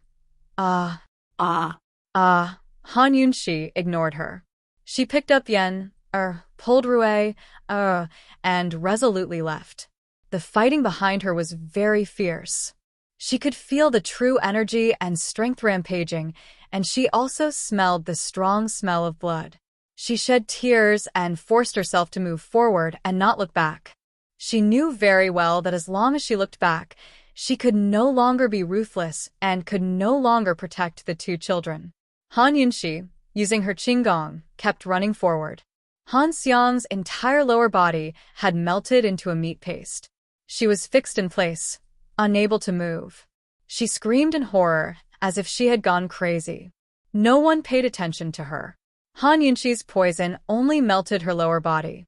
Her upper body and face were still intact except for aging. However, she suddenly stopped screaming. Her frightened expression was stiff on her face, and she didn't move anymore. Perhaps she died of pain, fear, or poison. In short, she would die a horrible death. The ice cracked and melted. Long Fei Yi, Gu, and Qi Lianjue's fighting continued. Han Yunxi and the children's escape also continued. Suddenly, Gu was shaken out by Qi Lianjue's true qi and fell heavily in front of Han Yunxi. Gu's body was riddled with wounds, blood gushing out from his mouth. Godfather! Rui cried. Han Yunxi stopped abruptly and looked back subconsciously. She saw that not far behind her, Long Fei Yi was stabbed in the shoulder by Qi Lianjue. Han Yunxi let go. Without a second thought, she let go of Rui's hand and flew towards Long Fei Yi. At this moment, Yen suddenly muttered to herself. No one could hear what she was saying clearly. She slowly turned around with a wooden expression. Her tightly clenched fists also slowly loosened. She mumbled to herself. When she saw the bloody scene behind her, her eyes suddenly widened and she fell silent. But in the next moment, she burst into tears. Father, mother. In an instant, an incomparably vigorous force erupted from Yen's body. Almost at the same time, the phantom of a huge phoenix spread its wings and appeared in the sky. The power of the phoenix. Before Rui could finish her words, she was violently shaken away by this force.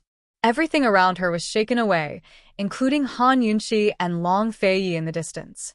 All the remaining ice on the ice sea flew up, and the waves that surged up to the sky became even more intense. Everything, under the guidance of this force, formed a huge whirlpool, a whirlpool of ice and water. This huge vortex constantly rushed up to the sky and swept down, all the way to the bottom of the ice sea. All the water, all the ice, and all the people were swept up. No one was spared. The phantom of a huge phoenix was faintly discernible above this vortex. There were very few birds around the ice sea, but at this time, countless birds flew in from all directions. There were ordinary birds, but there were also many rare birds of the mysterious continent. They all circled around the huge vortex, chirping. 100 birds paying homage to the phoenix. The strange phenomenon of Yen's birth appeared once. Unfortunately, no one saw it. In the huge vortex, everyone's life and death was unknown. Long Fei Yi, Han Yunxi, Qi Lianjue, Gu, Rui, and Yen were all in the center of the vortex. There were two unknown forces in the whirlpool. One of them was pushing them up, while the other was pulling them down. They were in the center, torn apart by these two forces. If they continued to be pulled like this, they would definitely be torn in half. Qi Lianjue could not protect himself, so he could not deal with Long Fei Yi and the others. He tried his best to stabilize himself and prepared to sink. The power in the center of the vortex was very terrifying. Unable to escape, they could only try to escape in two directions. Han Yunxi and Long Feiyi were below Qi Lianjue.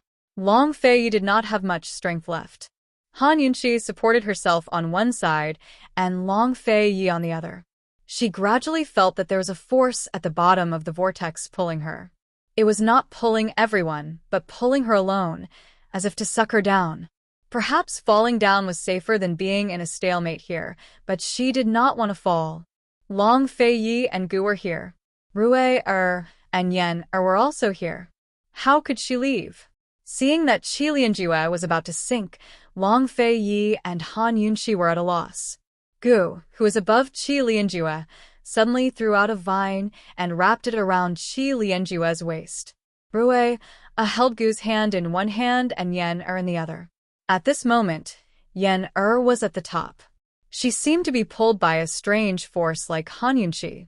The only difference was that Han Yunxi was being pulled down, and she was being pulled up. Qi Lianjue, who was tied up by Gu Qishao, immediately pulled at Gu Qishao's vines to destroy them. Instead, one of the vines extended towards Long Fei. In the vortex, they were restrained by the forces above and below. Everyone could not move much. No matter how powerful Qi Lianjue was, it was very difficult to move at this moment. If it were not for the power of the natural growth of this vine, it would be impossible for Long Feiyi and Gu to tie up Qi Lianjue. After Long Feiyi and Gu restrained Qi Lianjue, Long Feiyi shouted, "Shao Qi, go up." Gu, who was still full of strength, immediately relaxed when he heard this. At the same time, Long Feiyi and Han Yunxi also released all their strength. As soon as they relaxed, Gu, Rue, and Yan were pulled up by the upward force. Han Yunxi and Long Feiyi were pulled down by the downward force.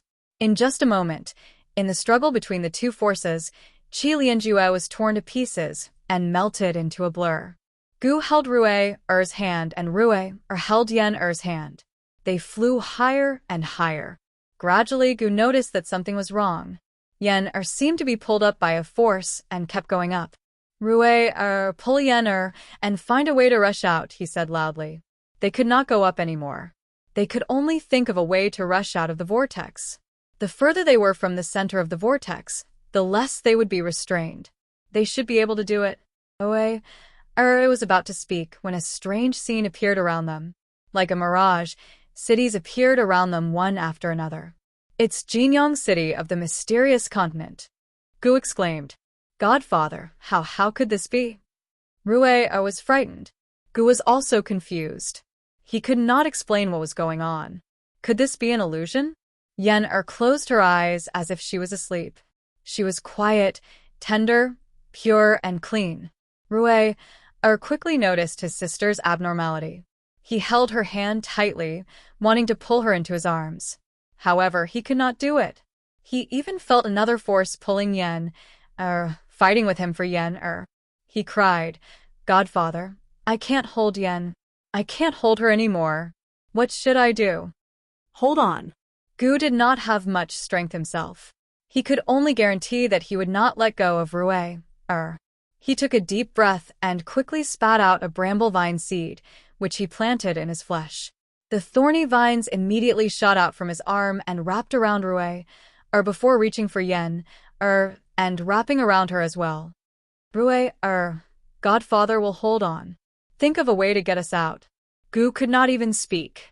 But who knew that before Rue, could move, the force pulling Yan suddenly became stronger. It was several times stronger than the force they had endured in the center of the vortex. In an instant, the vines were all broken. Rue subconsciously held Yan's hand tightly, but he really could not hold on. Yan's hand slid out bit by bit. He could not stop it no matter how hard he tried. Rue cried. Yan, wake up. Look at your brother. Wake up. Yan, don't sleep. Father and mother are waiting for us. Wake up, will you? Yan, I swear I won't find you annoying anymore. Wake up, say something. I like to hear you talk, say something. What happened to you? Yen'er, the little shadow, is here. Wake up. Brother Ing is here. Even though Rui was wailing and shouting, Yen'er did not wake up. Yen'er still didn't wake up. Her fingers slipped out of Rui's grasp and flew into the surrounding illusions.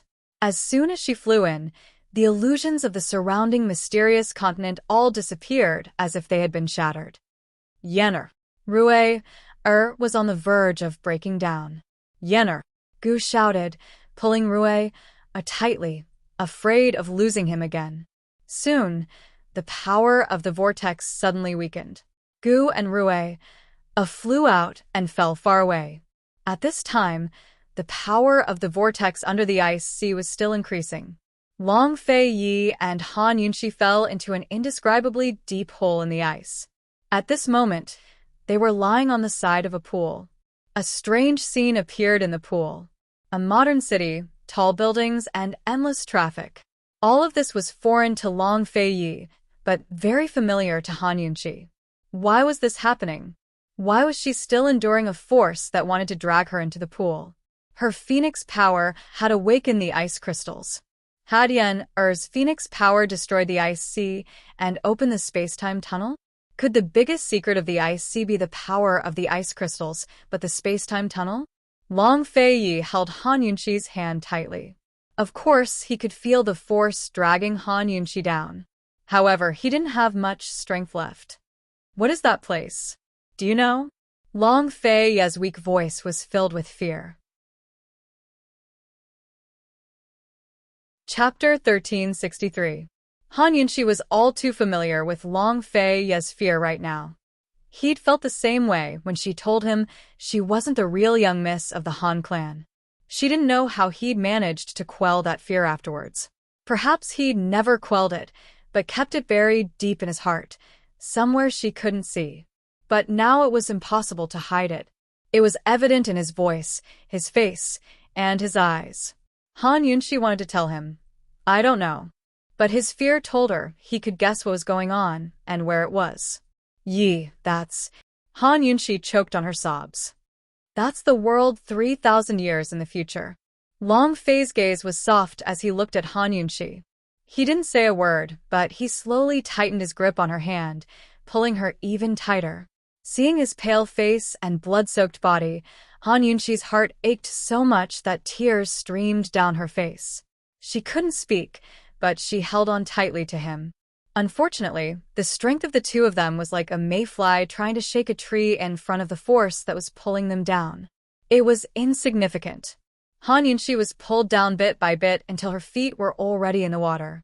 She mustered all her strength and pulled harder and harder. But it was at this moment that a wave of dizziness swept over her, both familiar and unfamiliar. The ice crystal was rampaging through the poison storage space. She couldn't control it. As the dizziness grew stronger, she began to lose strength and couldn't hold on to Long Fei Yi. "Fei, hold on tight, hold on tight." As she mumbled, her consciousness began to blur. "Fei, hold on tight, Fei, don't let go no matter what." She had no idea what was happening. Was she unconscious? Or had she fallen into a dream? She didn't know if the world had gone dark or if she couldn't see anything. In any case, all she could see was darkness. However, she could see her own hands. She saw someone holding her hand and walking in the darkness. Her eyes followed the hand up, but she couldn't see the person's face. She'd had this dream many times before. Every time, she couldn't see that person's face. Who was he? Was it Long Fei Yi? She only felt weak all over and gradually felt like she was falling, as if she was going to fall into the abyss and into another world. "Fei, save me. Fei, don't let go, don't. I beg you, don't let go. I don't want to leave you, don't." Just as she was crying, the man reached out his other hand and said, "Here, hold on tight." This voice belonged to Long Fei Yi. It's him. In the recurring dream, the person holding her hand was Long Fei Yi. His other hand was also holding her. She looked at his other hand and saw that there was a deep bite mark between his thumb and index finger. That was the mark she had left for him. He had said that the birthmark was a bite mark left behind by his lover in his previous life. It was Long Fei Yi, there was no mistake about it. But why was it that the more she looked at the bite mark, the more she felt that something was wrong? Was this a bite mark or a birthmark? Fei, is this a bite mark or a birthmark? She murmured and subconsciously raised her head to look. In that instant, all the darkness around her was dispelled by the light. The sudden burst of light blinded her eyes. She heard a cacophony of sounds around her, including hurried footsteps, emergency bells, patients arguing with doctors, the call of the queue system, and the sounds of equipment being turned on in the operating room. These sounds were familiar and long-awaited. Was she startled? Could it be that she was back? No, she subconsciously opened her eyes and looked up. At this moment, she finally saw the person who was holding her hand. This person, he wore a shirt and trousers, had a refined and handsome figure and short hair. His features were indescribably handsome, especially those deep, dark eyes that were enchanting and mysterious. They were so cold that they kept people at arm's length, but they also had a charm that drew people like moths to a flame. Anyone who fell into them would fall for them forever, unable to extricate themselves. Han Yunxi looked into those all-too-familiar eyes and felt as if she had returned to the first time they met. She began to cry and wail. She couldn't tell if this was the first time or goodbye. Just what was going on? Was this a dream? Had the past 10 years in Cloud Realm Continent been a dream? Or perhaps everything she saw at this moment was just a dream? He wasn't him, he was him. A dream wasn't a dream like a dream. She didn't understand, nor did she care. She only wanted to know, was he still here? Fei, is that you? Long Fei Yi, is that you? Is that you? While she was crying, he suddenly laughed. Yunxi, I've been looking for you for 3,000 years. Can't you give me an exception for cutting in line? I really missed you. She was stunned. Could it be that he was the director of Lingyun Group, the Mr. Li who'd been brought here by the director to cut in line? She didn't care. She only wanted Long Fei Yi. Who are you? Just who are you? Are you Long Fei Yi, are you? She wailed until her vision blurred. She couldn't see the person in front of her anymore. She anxiously wiped away her tears, but couldn't see him anymore. All the light receded, and all the sound disappeared. Their surroundings returned to their original darkness and stillness. She stared blankly at her hands before realizing that she'd let go, and he'd let go as well. Fei. Long Fei Yi, come back. Where are you? You're back? Come back, don't leave me behind. Don't. She cried and shouted as she walked around in the darkness, searching everywhere. Suddenly, she stopped and looked down, only to discover that her feet had been sealed in ice. This, Yunxi, wake up. Don't cry. I'm here. Yunxi, I've always been here. Wake up. Long Fei Yi's voice reached her ears. It was so close, as if he was right in front of her eyes. Han Yunxi's eyes flew open from her hazy dream, only to discover that Long Fei Yi was right in front of her. She and Long Fei Yi were still trapped at the bottom of the ice cave. Everything that had happened just then had been a dream. There was no hospital, no Lingyun Group, no Mr. Li, there was nothing. There was only Long Fei Yi in front of her. Long Fei Yi was still holding her hands tightly. The marks on Long Fei Yi's perlicue were real bite marks, not birthmarks. Yunxi, what's wrong? Your legs? Long Fei Yi's face was filled with fear. Han Yunxi looked back and saw that her legs really had been sealed in ice. Moreover, the chill was slowly creeping up until it was about to freeze her entire body. Once her legs were sealed in ice, the force pulling her down seemed to have disappeared. Could it be the energy of the ice crystals? Han Yunxi exclaimed. Release the ice crystals, quick. Long Fei Yi said anxiously. Han Yunxi wanted to expel the ice crystals from her poison storage space, but discovered that they'd already shattered. That's right. When Yen unleashed her phoenix energy, the ice crystals had already shattered and destroyed the ice sea. Han Yunxi had only summoned fragments of the ice crystals. As soon as they left Han Yunxi's body, The ice on Han Yunxi's body shattered, and the force pulling her down reappeared. At this moment, her body slipped, and half of her body fell into the icy pool. She and Long Feiyi exchanged surprised glances. Long Feiyi hurriedly grabbed onto her, but he couldn't hold on to her. Han Yunxi continued to fall. Moreover, the surrounding ice was beginning to melt. In a short period of time, a lot of water seeped out.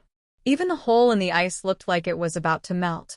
Han Yunxi had no choice but to put the ice crystals back into her poison storage space.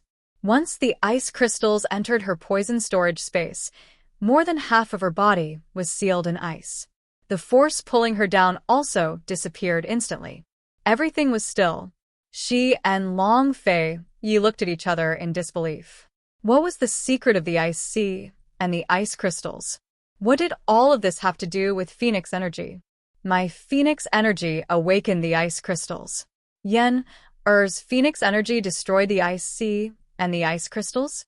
Han Yunxi muttered. Yen's Phoenix energy is definitely at the 10th grade.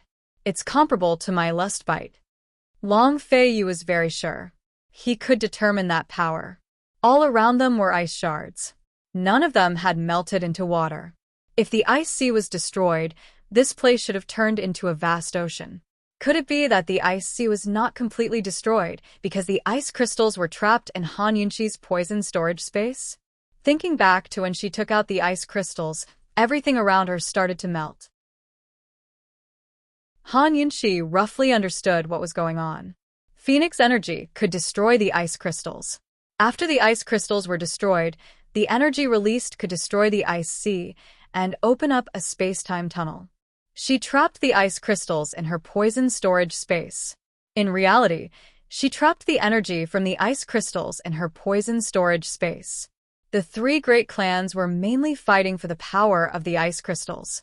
They must have coveted the strength of this energy. They didn't know the true secret behind this energy. Now, she used her body to withstand this energy. She stopped this energy from leaking out. The price she paid was to be sealed in ice. Han Yunxi understood. Long Feiyi also understood. Unfortunately, it was too late. The profound ice had already spread to Han Yunxi's heart and was still spreading upwards. Her face and lips were so pale that Long Feiyi was afraid. In the end, they were still going to lose her.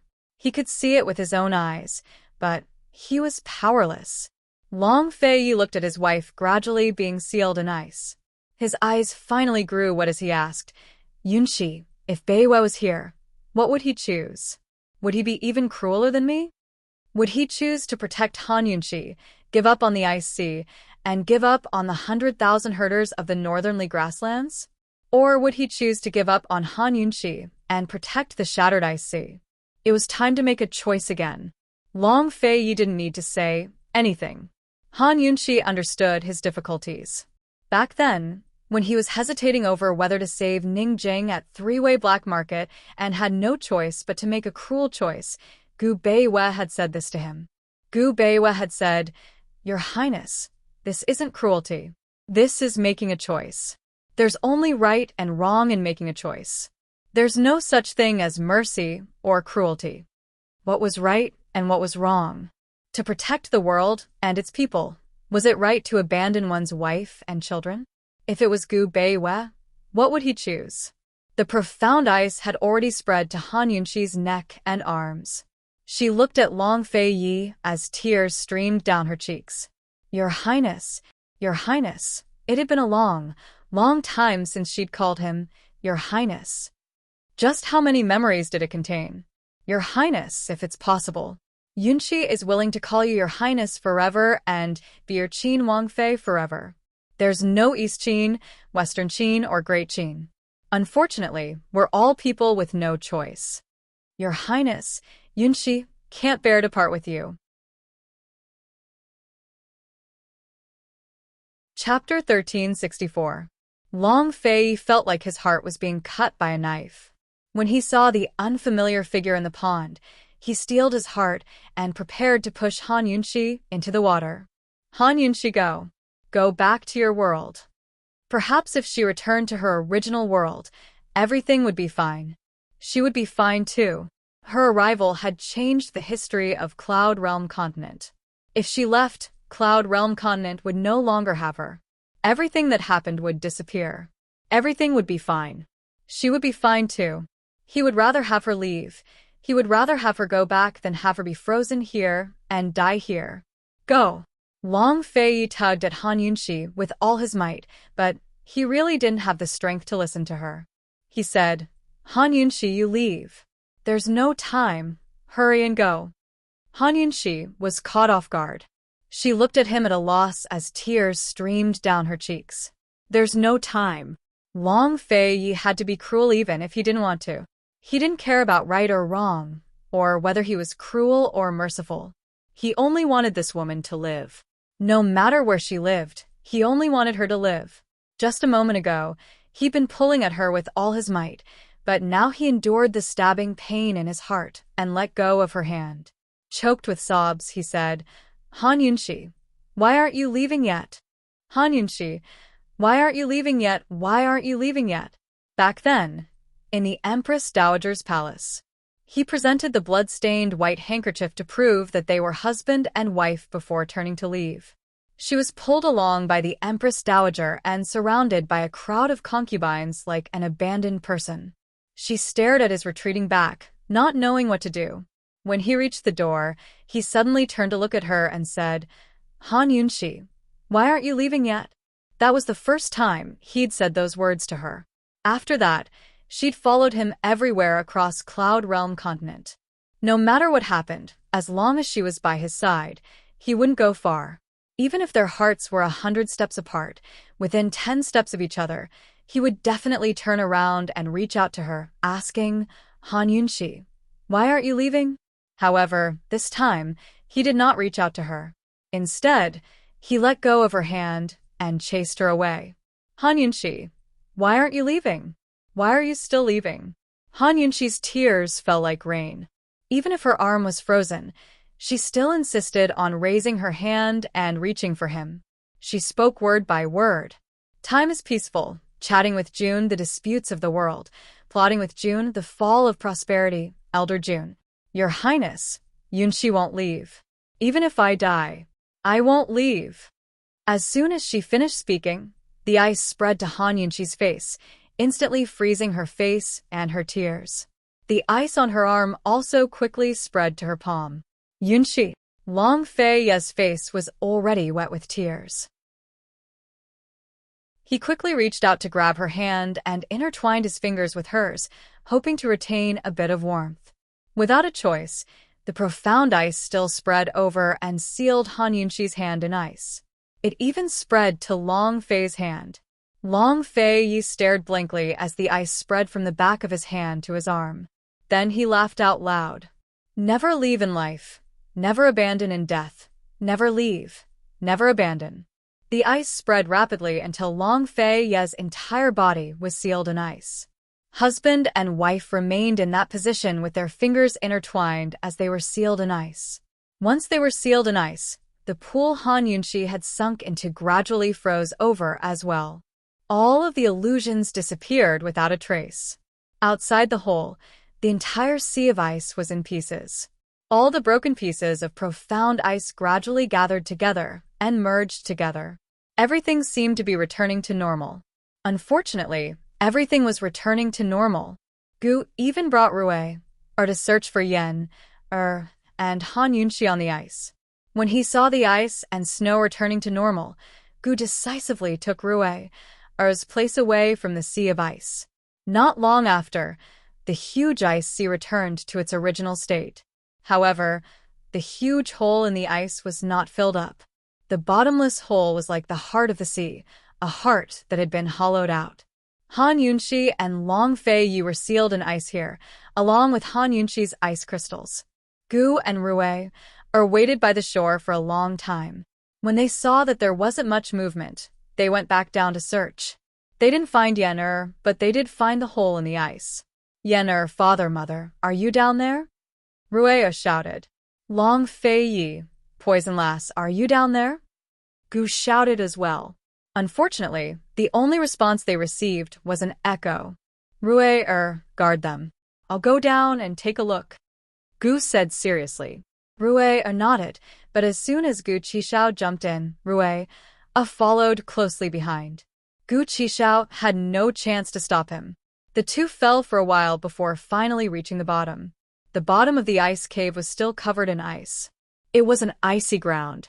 Gu and Rue didn't notice the frozen Long Fei Yi and Han Yunqi at first, but when they approached the pool, they noticed something. Father! Mother! Rue shouted, pouncing over and crashing into his father's frozen body. He didn't care about the pain as he looked at his father in front of him. He was stunned for a while before looking at Gu. He opened his mouth, as if he wanted to cry, but couldn't. His voice was choked in his throat. Father! Gu Qishao couldn't believe what he was seeing. He fell to his knees on the ice and stared at Han Yunqi in the pool, then at the blood-stained Long Fei. It was as if his soul had been sucked out of his body. His eyes were empty, and he couldn't find any trace of his usual smile. After a long silence, Rue finally burst into tears. Father, mother! Gu stared blankly without comforting him. He couldn't even comfort himself. How could he comfort Rue? He slammed into the ice on Han Yunqi's body, but it was to no avail. The ice was like the ice on the ice sea. It couldn't be damaged, no matter what. The power of the Phoenix. Gu suddenly shouted. Yes, the power of the Phoenix. The power of the Phoenix can break ice. Rue also came back to his senses. Find Yen. Rue and Gu went crazy. They found a group of snow mastiffs nearby and led them to search all over the ice. But after searching all over the ice sea, they couldn't find Yen. Finally, they returned to the ice cave dispiritedly. Godfather, are my parents already? Rue didn't dare to continue. Gu yelled at him fiercely. No. Impossible. Why would the ice sea recover? There must be a reason. There must be. It didn't speak again. He slowly leaned down and hugged his father against the ice. After a while, he started to shiver from the cold. Gu didn't have qi to protect his body. He was colder than Rue, but he still forced Rue into his arms to warm him up. He said, Rue, be good. Don't scare Godfather. Godfather can't lose you again. Rue was really obedient. He didn't move, but his tears kept falling. Gu kept wiping them away for him. The two of them were silent. They didn't know what to do and didn't think of leaving. Late at night, Rue suddenly broke free from Gu's hands. He cried out in shock, Godfather, my parents aren't dead. I can feel their qi. I can feel it. Rue pounced on his mother and patted her hard. He shouted with all his might, Mother, did you hear me? I'm Rue. Mother. He pulled out the dagger he carried with him and slashed with all his might, trying to break the ice. However, no matter how much strength he used, he couldn't damage the ice. Father, mother, I know you're still alive. You must be alive. Gu was in disbelief. He pulled the excited Rue, and asked seriously, Really? Really? Really? Rue was surprised and excited. He cried out, Father and mother aren't dead. Not dead. I can feel their true qi. They seem to be in seclusion. Their qi has all gathered together. Gu Qishao was overjoyed. Really, really, really? Could it be that Long Fei Yi and Han Yunqi didn't die after being frozen? So they could only cultivate their qi in seclusion to resist the cold and hunger while waiting for help? Godfather, let's go find Yen. Quick. The power of the Phoenix can destroy this ice. As long as we find Yen, we can save them. Rue was so excited that he was speechless. How could Gu not be excited? The two of them immediately left the ice cave, but Gu Qishao sensed something off as soon as they left the cave. He landed on the ice and said cautiously, Rue, there's poison. Where? Rue also knew poison, but he wasn't as sensitive as Gu. Under your feet. Gu murmured. Before Rue could understand, Gu picked him up and ran towards the southern shore of the ice sea. Gu didn't explain, but Rue quickly realized that the poison was spreading from the ice cave and was about to spread to the entire ice sea. Rui didn't dare let his godfather carry him. His godfather was already injured, so he quickly got down and ran on his own. The two used a lot of effort to run to the southern shore and leave the ice sea. They panted as they looked at the black ice sea and stared at each other for a long time. Rui spoke first. How did this happen? Was it Mother's doing? Gu couldn't answer. Why did the ice sea suddenly recover? Why did it turn into a sea of poison? Where did Yen go? What happened to Long Fei Yi and Han Yunqi? Everything happened too suddenly and too strangely. He couldn't understand. He only knew that he couldn't cure the poison in the ice sea. This poison was the water of 10,000 poisons. Could it be that the ice crystal was poisoned and Han Yunqi put it into the poison storage space, so the entire ice sea was poisoned? There was no antidote for the water of 10,000 poisons, and Gu couldn't do anything about it. How did this happen? Rui was helpless. Gu hesitated for a moment and said anxiously, "Find the little one. The little one isn't afraid of the water of 10,000 poisons." Gu thought for a moment and pulled Rui, saying seriously, "Rui, remember, father and mother are still alive. You have to hold on. Let's find the grand tutor and discuss this." Rui nodded seriously. Okay. As long as father and mother were alive, he wasn't afraid. Chapter 1365. Gu was more worried about Yen now. Was she alive or dead? Why did the mysterious continent appear in the vortex? What was that mysterious force that took Yen away? Could it be that force that took Yen to the mysterious continent? Gu didn't dare to think too much. His voice trembled as he said, "Return to the camp. I'll send a letter to Gu Beiwei immediately." He was truly afraid. However, he had to hide his fear and despair in front of Rui. How could Rui hold on if he collapsed? Gu was about to leave when Rui pulled him back. "Godfather, your injury." Gu Qishao subconsciously hid his bleeding arm behind his back. His body was no longer immortal, and feeding blood and flesh to the bloodvine seed was quite harmful. Rui tore off a piece of cloth and carefully bandaged Gu's wound. He was only 10 years old, but his movements were methodical and precise. He didn't lose out to his father's technique, nor did he lose out to his mother's professionalism. The two of them, one old and one young, were both worried and panicked. They didn't say anything else and hurried back to the camp.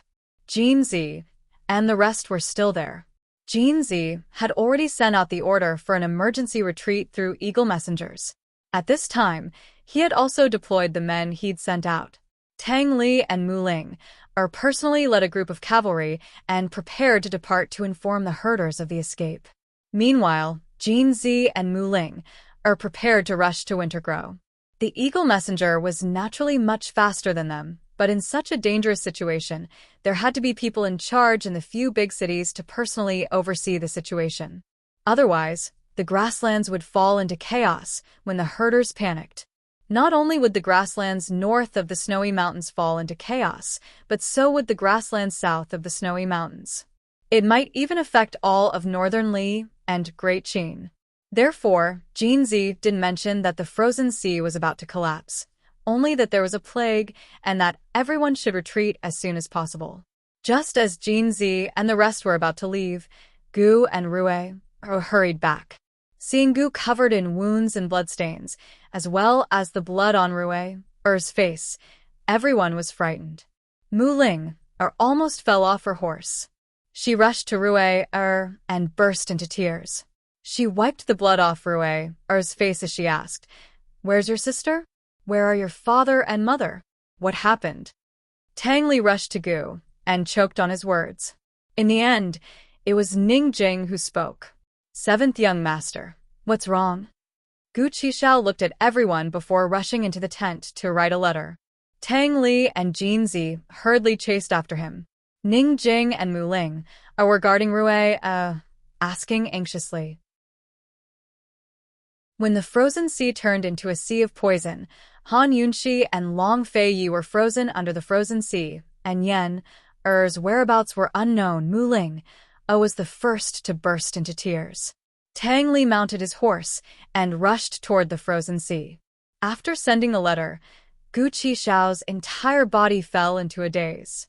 It wasn't clear what he was thinking, but he simply fell into a chair in a daze. Big White. Mu Ling suddenly exclaimed. Yes. Big White can do it. Big White is also a poisonous beast.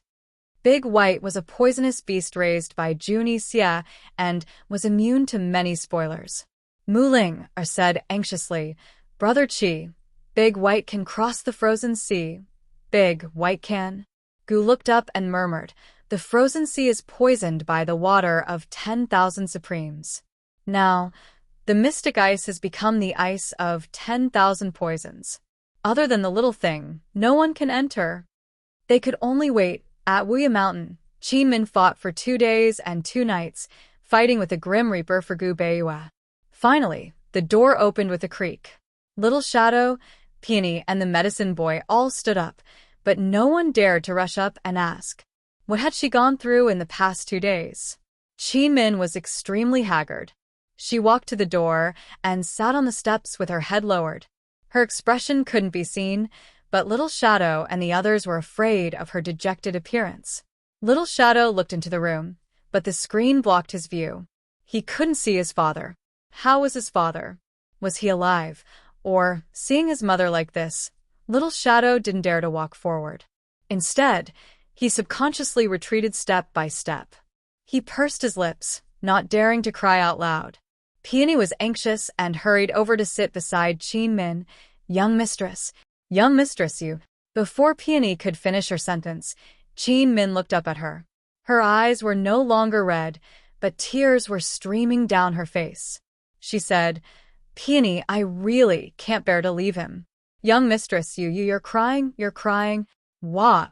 Peony couldn't help but cry. Yes. Qin Min was crying. It had been 10 years. She had endured for 10 years, hidden for 10 years. Today, her tears finally flowed out.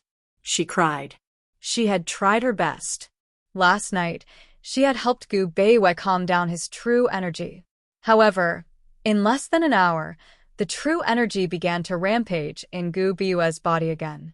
She couldn't suppress it at all, nor did she know how to do so. Gu Beiyue was unconscious. He had been unconscious ever since. She had been watching over him since last night, but Gu Beiyue still hadn't woken up. Even if the true energy hadn't been suppressed, he should have woken up. She didn't even know where she had gone wrong. She didn't dare to think about it. She didn't even dare to check his breathing. She couldn't accept that she had lost the bet, even if she had already prepared herself to lose when she had decided to take the gamble. She buried her head in her knees and began to sob. Peony also cried. Little Shadow and the medicine boy stood at the side and cried as well. Their sorrowful cries filled the entire courtyard and the entire boundless mountain. However, after a while, Little Shadow and the medicine boy stopped crying. After a while, Peony also stopped crying. They looked at the door in disbelief. Gu Beiyue was standing at the door. Little Shadow rubbed her eyes in disbelief. When she looked carefully again, she really saw her father standing at the door. He was so pale, so weak, yet so gentle. It was her father. She couldn't be wrong. Her father was fine. Everyone was stunned. Only Qin Min was still burying her head in her knees and sobbing. It was as if she wanted to cry out all the forbearance, suppression, and pain that she had endured for the past 10 years. Gu Beiyue walked over step by step, his brows furrowed. He stood behind Qin Min and listened to her sobbing. For the first time, his heart hurt so much. It hurt as if a knife was cutting it. He sat down beside Qin Min. However, Qin Min was immersed in her grief, as if she would never wake up. She didn't notice the movement beside her. Qin Min, Gu Beiyue called out with heartache. Qin Min still didn't notice. Gu Beiyue looked at her helplessly. His heart ached, and he didn't know what to do. He looked at her for a long time. In the end, he sighed softly and reached out to pull her into his arms. Qin Min, don't cry. I'm still here, he said calmly. Qin Min's body immediately froze. She wanted to struggle out and raise her head, but she didn't dare to move. She was afraid. Afraid that if she moved, this beautiful dream would be shattered. She didn't dare to cry out loud. However, her tears couldn't stop flowing. After a while, Gu Beiyue's chest was wet. Qin Min, don't cry, okay? Gu Beiyue was anxious. He was really anxious. He looked at Xiaoyao. Xiaoyao was crying and laughing at the same time. She didn't answer him and ran away. 10 years. This was the first time the Grand Tutor held Miss in his arms. There was no other reason other than that he couldn't bear to see her cry. 10 years. Finally, he didn't hear that rude. Finally, it wasn't an act. Xiaoyao clearly wanted to laugh, but she stood at the side and cried her eyes out. Gu Beiyue was completely flustered. If Qin Min continued crying like this, her eyes would be damaged. Qin Min, take it that I'm begging you. Don't cry, okay? It's all my fault. You blame me and scold me. Don't cry, okay? He had never tried to persuade anyone like this. Even when facing his master, he had never coaxed her like this. Qin Min, say something, okay? Helpless, Qin Min was indifferent. He could only lift her chin and force her to look up. When Qin Min saw Gu Beiyue, she became clear-headed. However, she wasn't completely clear-headed. She stopped crying and stared at him blankly. Gu Beiyue secretly heaved a sigh of relief. He said gently, I'm fine now. Your acupuncture technique was right. After the vital energy became chaotic, it recovered on its own. I've endured it. Was it a dream? Qin Min muttered. Gu Beiyue was stunned. Then he smiled helplessly. Just as he was about to answer, Qin Min gently caressed his cheek. Gu Beiyue was a little stiff, but Qin Min's caress was incomparably gentle. Her touch was so real. His face was as cold as his person. Qin Min knew that this wasn't a dream. It was real. She looked at him for a long time before she muttered, Since you're fine, then I have to go. Gu Beiyue seemed to have forgotten about this. He was stunned for a moment. Unexpectedly, Qin Min suddenly hooked her arms around his neck, pressed him down, and kissed him on the lips. Gu Beiyue was surprised and even terrified. However, he didn't push her away. He only stiffened and didn't move. He let her linger on his lips and even let her invade his mouth and entangle him. Qin Min's kiss was jerky but intense. She kissed until tears streamed down her face, but she was incomparably emotional. She kissed until her liver and intestines were cut to pieces, but she was willing to do so. Gu Beiyue was still stiff, but after a while, his hands finally moved. One of his hands gently hugged Qin Min's waist, while the other slowly supported the back of Qin Min's head. He carefully tilted his head slightly, as if he was trying to find a comfortable angle. When he tilted his head, Qin Min sensed it. Qin Min stopped abruptly. She looked at him, her heart thumping wildly. She didn't think that she would be so impulsive. She also didn't think that he would respond to her. Oh God, what did she do? She looked at the man in front of her in panic. The man in her heart was like a god. For a moment, she didn't know what to do. He also looked at her. There was no emotion in his gentle eyes, except for a little helplessness. He leaned over and gently locked his lips with hers. It was jerky, but also like he was testing her. The kiss was especially careful and gentle. Just like his character, this kiss was lingering and delicate. Would such a man really turn into a wolf one day? In the end, it was Gu Beiyue who ended the kiss.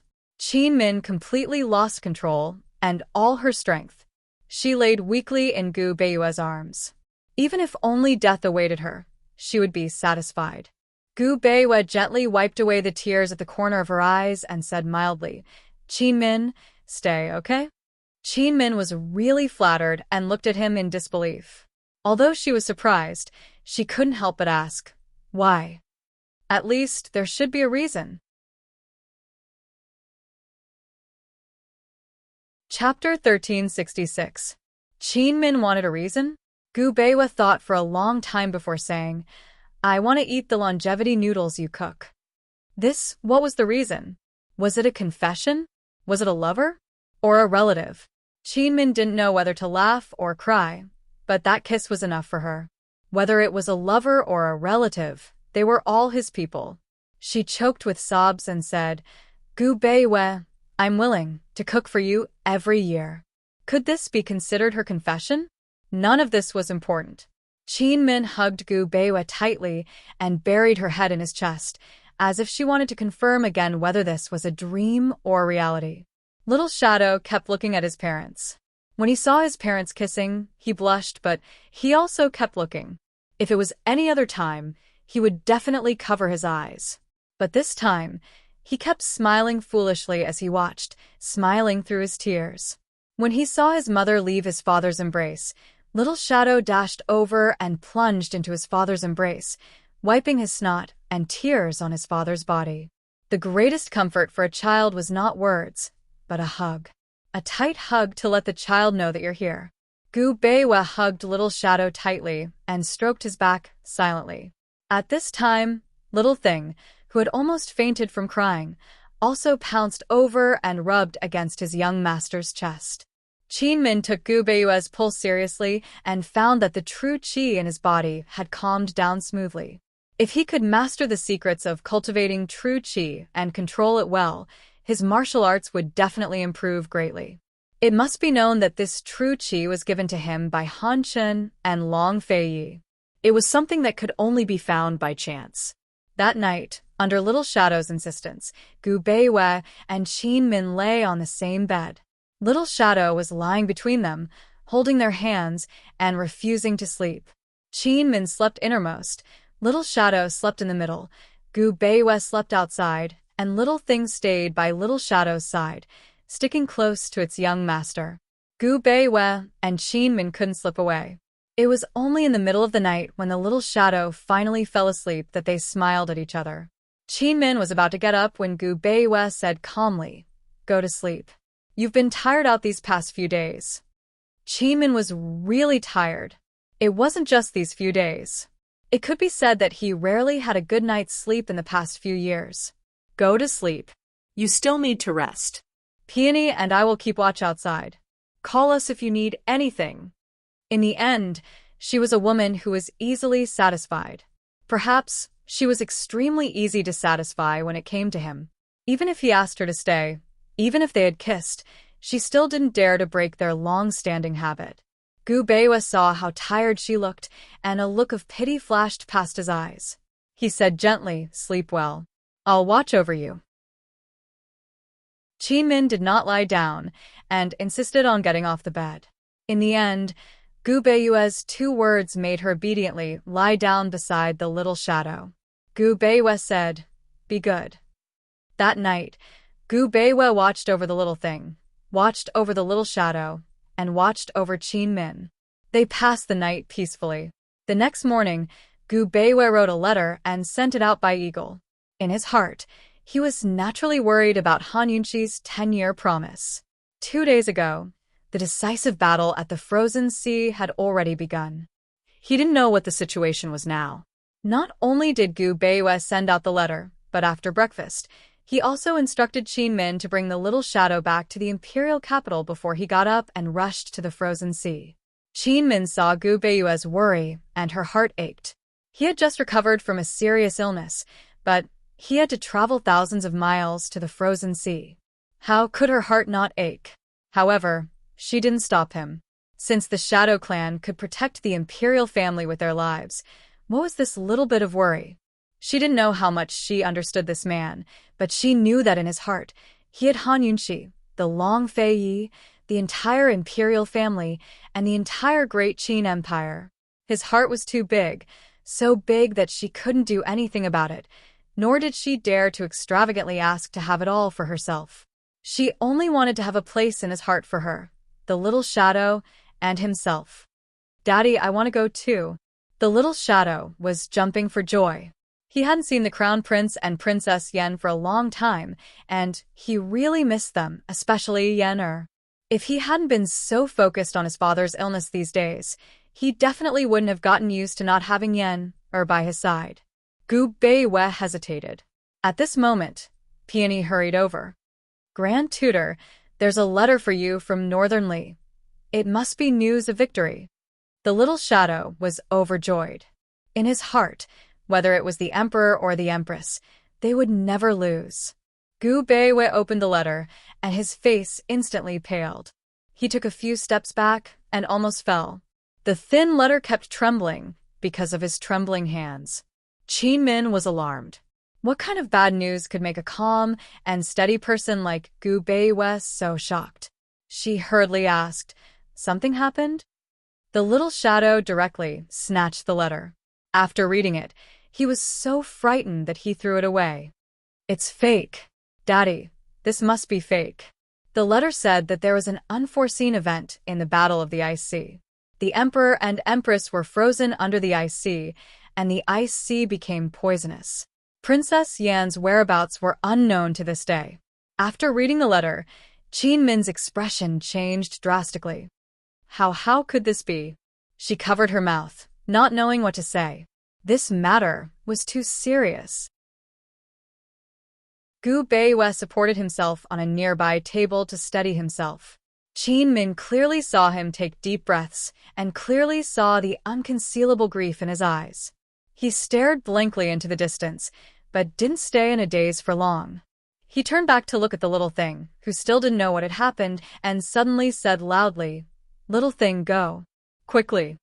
The little thing was originally lying lazily on the ground, but after hearing the young master's incomparably stern voice, it immediately jumped up and onto his shoulder. Gu Beiwei left just like that without any explanation, and Qin Min and the little shadow couldn't speak to him either. "Mother, I'll go with Daddy. You go back to the capital first." The little shadow said seriously. "Be careful. Go quickly." Qin Min said anxiously. The little shadow immediately chased down the mountain, chasing after his daddy. Although he couldn't catch up to his daddy, he wouldn't lose him either. Gu Beiwei was indeed so anxious that he had lost his mind. It was only until a day later that he realized that the little shadow had been chasing after him. He stopped to wait for the little shadow, and after a short rest, he immediately set off again. When Gu Beiwei brought the little shadow and the little thing to the shore of the ice sea, it was already more than 10 days later. Gu, and the rest had also been waiting by the shore for more than 10 days. Apart from Jinzi, who had pulled himself together a little, everyone else was in despair. Jinzi deployed some of his trusted aides to secretly search for Princess Yan's whereabouts on the southern shore of the ice sea, and even the nearby grasslands. Unfortunately, there was no news of Princess Yan after more than 10 days. The reason for the secret search was naturally due to Jinzi's considerations. There were very few people who knew about the 10-year agreement between the Empress and the eldest miss of the Wolf sect. They were the only ones who knew that the Empress and the Emperor were frozen under the ice sea. This matter absolutely could not be leaked, or the Great Qin would fall into chaos. After all, the Crown Prince was only 10 years old. It was currently sunset, and the afterglow of the setting sun scattered on the black ice, illuminating the entire surface of the ice sea to be exceptionally sinister and terrifying. Rui, Gu, Ningjing, Tang Li Muling, and Jinzi were all squatting by the shore of the ice sea, silent. Whether it was waiting or accompanying, they were all thinking about Yan, Long Fei Yi, and Han Yunqi. Perhaps they were still stubbornly unwilling to believe the truth in front of them. Suddenly, Gu Beiwei's voice came from behind. Rui. I was the first to turn around, and everyone else followed suit. They saw Gu Beiwei standing behind them, with Lil Ying and Lil Thing by his side. Rui had stopped crying for several days, but when he saw the Grand Tutor, he couldn't help but burst into tears. He dashed over, and just as Gu Beiwei squatted down, he threw himself into Gu Beiwei's arms. Grand Tutor. The Grand Tutor was different to Rui. He was different from others, even from Gu. In the entire world, other than his father, only the Grand Tutor could give him a sense of security, and only the Grand Tutor could give him support.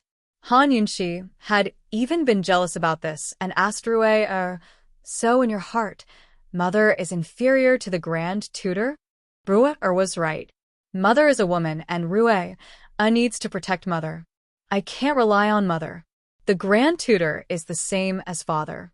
As long as the Grand Tutor is here, Rue won't be afraid even if the sky falls. Rue threw himself into Gu Beiyue's arms and started sobbing. He had shed many tears in the past few days, but he had never cried out loud like this. In the Grand Tutor's arms, he couldn't hold it in any longer. In the Grand Tutor's arms, he seemed to have returned to the safest embrace, his father's embrace. Gu and the rest came over, wanting to console Rue. Lil Ying gently stroked Rue's back, wanting to comfort him. However, Gu Beiyue motioned for them to keep quiet and back away. He picked up Rue and flew far away, sitting on a large rock. He didn't try to persuade him and only hugged him tightly, saying gently, "Child, cry if you want. The Grand Tutor is here. Even if the sky falls, the Grand Tutor will hold it up for you." Rue kept crying, as if he wanted to cry out all the depression and grief he had been suppressing for days. In the end, he was tired from crying and fell into a deep sleep. That night, Gu Beiyue hugged Rue and let him sleep peacefully. Gu took off his outer robe and covered Rue with it before sitting down beside Gu Beiyue. Tang Li, Ning Jing, Mu Ling and Jinzi also came over and sat around Gu Beiyue and Rue. Where's Ying? Gu Beiyue's voice was a little hoarse. He was in a hurry to find Yan and went to the ice sea with Lil Thing. I couldn't stop them, Jinzi said. Gu Beiyue didn't say anything.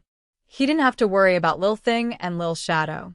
Gu Beiyue told him the details of the entire incident, while Jinzi recounted the results of the search over the past 10 days. Gu Beiyue listened carefully, his brows furrowing more and more. Compared to everyone else's grief, Gu Beiyue was very calm. Aside from the time he'd revealed a helpless expression on Boundless Mountain, he was as calm and rational as ever. Gu didn't say a word after telling them the whole story. He sat on the side and looked askance at Gu Beiyue. He really didn't understand how Gu Beiyue's heart worked. How could he still be so calm as to calm everyone down and analyze the situation? He said that the ice sea had turned into a poison sea and that the water of 10,000 poisons had no antidote. At the very least, Cloud Realm Continent and Profound Sky Continent were forever cut off from each other. The Poison Sea was the safest barrier in Cloud Realm Continent's northern borders. He said that the Emperor and Empress being sealed in ice and Princess Yan's disappearance couldn't be leaked. Preparations for the Crown Prince's ascension had to be made in secret.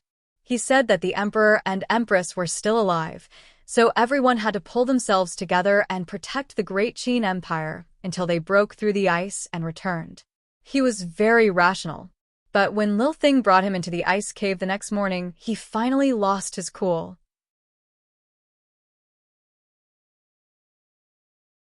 Chapter 1367.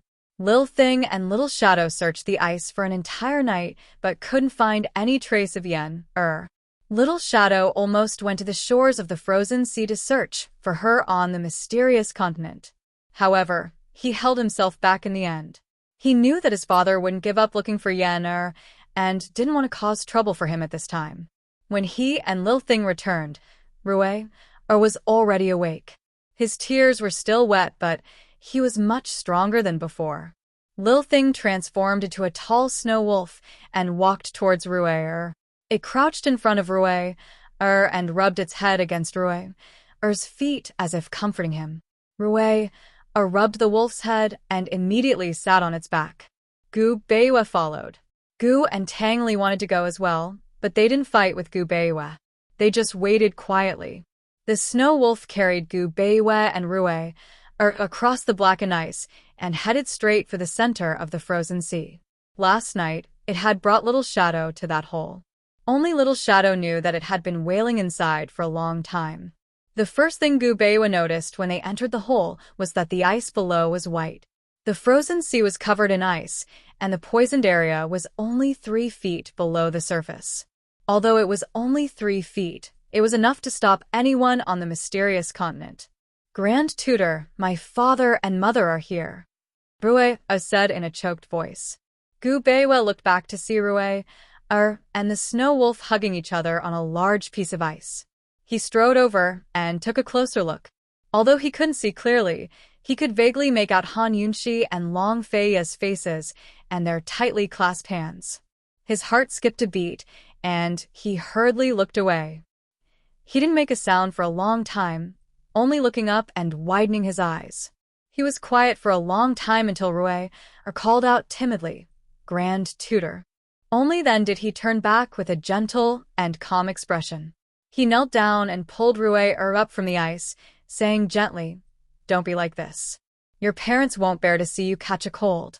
Be good, they're still alive. You know that."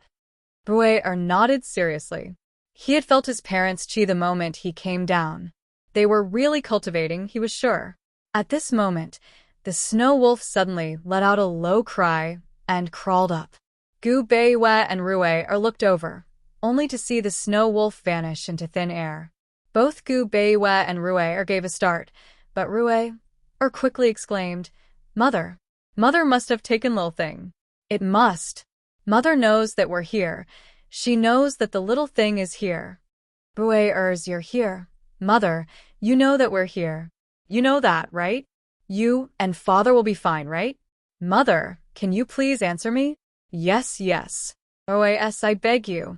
As soon as he spoke, the snow wolf appeared out of thin air. It had clearly been released from the poison storage space.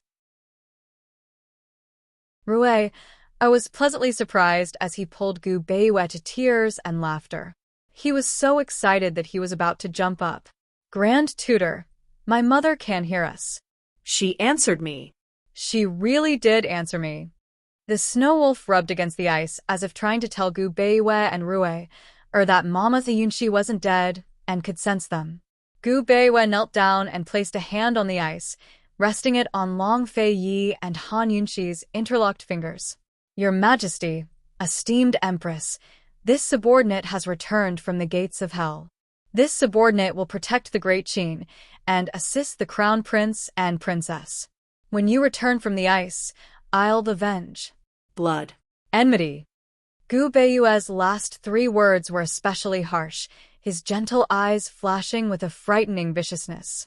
He wasn't sure if Han Yunxi didn't have the strength to put the poison ice back into the poison storage space, or if she didn't want to. But he was clear that the poisoned ice sea was the best way to protect the Great Qin Empire and buy time for revenge. No one from the mysterious continent could offend Cloud Realm Continent, while they could use Lil Thing to sneak in. No matter whether the 3 clan heads spread the news of their invasion, the changes in the ice sea would definitely attract the attention of the mysterious continent. This sea of poison could help them block all of Xian Kong's troubles. Perhaps Han Yunxi could cultivate her 10th rank Phoenix energy and break out of the ice herself. Or perhaps they could only wait for Yan. As for the secrets of the ice crystals and whirlpools, they could only wait for Han Yunxi and Long Fei to break out. No matter what, they were still alive. If they could protect Cloud Realm Continent's northern borders, he and Rue would have nothing to worry about. After Gu Beiwa and Rue left, Gu, Tang Li, and the rest all told the Snow Wolf Camel and the others to visit Han Yunxi and the rest in the ice cave. Once they were done, they all left with red eyes. Some people's grief was written in their eyes, while others hid it in their hearts. Besides his silence in the ice cave, Gu Beiwa was as calm and rational as ever, decisive and resolute. He made a prompt decision and had Lil Thing take Gu across the ice sea to the mysterious continent to find Yan. If Yan wasn't in the ice sea or the southern shores, she might be on the northern shores. There had to be a reason why the whirlpool had shown the image of Jinyang City. Gu hadn't spent the past few years in the mysterious continent for nothing. His business in medicinal ingredients had grown bigger and bigger. Not only was he familiar with the continent, but he also had many connections. He was the most suitable person to handle this matter. Immediately. Remember, find Su Xiuyu as soon as possible. The wolf sect can't fall into anyone else's hands, Gu Beiwa said seriously. Han Xiang was dead, so Han Chen's barrier was most likely a dead one. The wolf sect no longer had a leader. As Han Chen's only disciple, Su Xiaoyu naturally had the right to compete for the position of sect master. Moreover, that girl's skills and personality made it possible for her to take over the wolf sect as well. No matter what, they had to protect the wolf sect. It was their most basic guarantee of military strength in the mysterious continent. After some hesitation, Gu walked to Gu Beiyue's side and murmured, "I'll find Ning Cheng for help. How about it? Let him help find someone and guard against the three great clans?" Gu Beiyue had already guessed that Ning Cheng was on the mysterious continent. When Ning Cheng had used the pseudonym Ning Cheng to warn Long Fei Yi about Le Zheng's plan to smuggle salt, it meant that Ning Cheng was most likely hiding in Winter Crow and working with Le Zheng. Later, Le Zheng had fled to the mysterious continent, and Jinzi had taken over Winter Crow. Long Fei Yi had sent men to search the entire country but hadn't found Ning Cheng. At that time, the two of them had guessed that Ning Cheng had gone to the mysterious continent with Le Zheng. Gu Beiyue was about to nod when Gu Qishao lowered his voice again. Ning Cheng married the Shangguan clan's daughter of the first wife and founded the Xiankong Trade Consortium. He's rich and imposing and relies on the fact that the Shangguan clan is a power in the south. It's easy to ask him to do things. Gu Beiyue was shocked. Really? Really? If we can find Su Xiaoyu to take over the wolf sect and join forces with the Shangguan clan, at least the south of the mysterious continent will be our territory. Gu's voice was full of ruthlessness. In his life, he never thought about fighting for anything other than his hatred for Medical City. Now, he wanted nothing more than to take over the entire mysterious continent to avenge Poison Girl, Long Fei Yi, and Rui, and Yen. He'd been on the mysterious continent for so long that he'd seen Ning Cheng several times from afar. He just pretended not to know and didn't tell Long Fei Yi, nor did he disturb him. Ning Cheng, Gu Beiyue muttered to himself. After a while, he told Gu Qishao, "Help me pass on a message to him. Just say, I've been preparing wine for him and His Highness the entire time." Only Gu Beiyue knew about the drinking contest between Long Fei Yi and Ning Cheng. Long Fei Yi had told Gu Beiyue after Jinzi took over Winter Crow. Even Han Yunxi didn't know about this. Gu knew that Ning Cheng loved wine, so he didn't think too much about it and nodded. "All right, I'll definitely pass on the message." Little Shadow clenched his fists. Seeing that his seventh uncle was about to leave, he mustered his courage and said loudly, "Daddy, I want to go with seventh uncle to find Yen." Can I? Before Gu Beiyue could say anything, Gu pulled Little Shadow over. "Of course. Nanchen, this is your duty. The Shadow Clan's duty." Gu Beiyue kept these words to himself and didn't tell Little Shadow. He nodded and said gently, "Listen to your seventh uncle. You must be mischievous." Little Shadow was overjoyed and ran over to Ruer. "Your Highness, Shadow will do his best. You, take care." Ruer didn't say anything. He hugged Shadow tightly and let go immediately. After Gu and Little Shadow left, Gu Beiyue took Ruer and everyone else to leave. Before they left, everyone looked towards the frozen sea at the same time, their hearts filled with pity. Mu Ling choked out, "With brother-in-law accompanying my sister, everyone can relax. They won't be lonely." Tang Li sniffled, but still managed to laugh. "Let's go. There's no point in us staying here. It's not like you don't know my brother. He won't appreciate it even if we stay here until we die. He only wants my sister-in-law to accompany him." Gu Beiyue thought of their tightly interlocked fingers, his heart filled with emotions. He whispered to Ruer in his arms, "Let's go. Grand Tutor will accompany you." After returning to the capital, the first thing Gu Beiyue did was to find the tiger tally in Han Yunxi's hands and take control of the military. At the same time, he pretended to follow Long Fei Yi's imperial edict and replace the Minister of Revenue with someone he absolutely trusted. Long Fei Yi and Han Yunxi rushed to the promise of 10 years without informing anyone in the imperial court. Instead, they used the excuse of seclusion to practice martial arts as an excuse to leave the affairs of the imperial court to a few trusted ministers. Gu Beiyue continued to use this excuse until he made sufficient arrangements in the imperial court and had sufficient confidence to deal with the coup. Only then did he announce an imperial edict in the name of Long Fei Yi. The general content of this imperial edict was that Long Fei Yi would take Han Yunxi to live in seclusion in the mountains and pass on the throne to Crown Prince Xianyuan Rui. Grand Tutor Gu Beiwei would be appointed as regent and assist the Crown Prince in governing the country until the Crown Prince turned 16. When this imperial edict was announced, the entire Great Qin Empire was in an uproar. All the civil and military officials knelt in front of the Xianlong Palace for several days and nights, begging to see Long Fei Yi. Gu Beiwei did not stop them and let them kneel.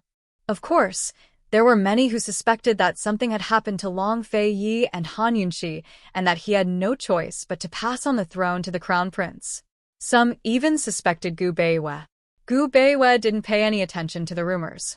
He controlled the Great Qin Empire's military and the Great Qin Empire's national treasury.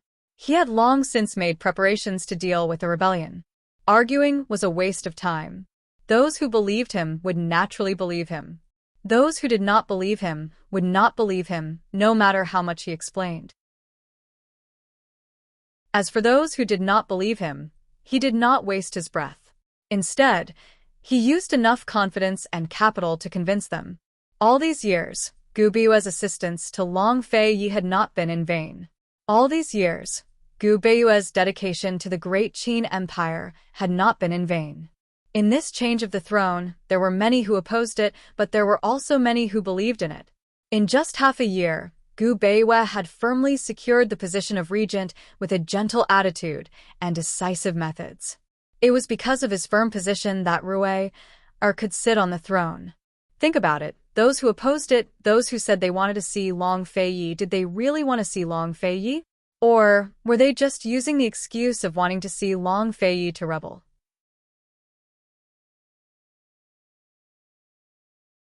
Chapter 1368. In the midst of this revolution, Gu Beiwei secretly sent people to spread rumors about Long Fei and Han Yunxi's travels through the mountains and rivers.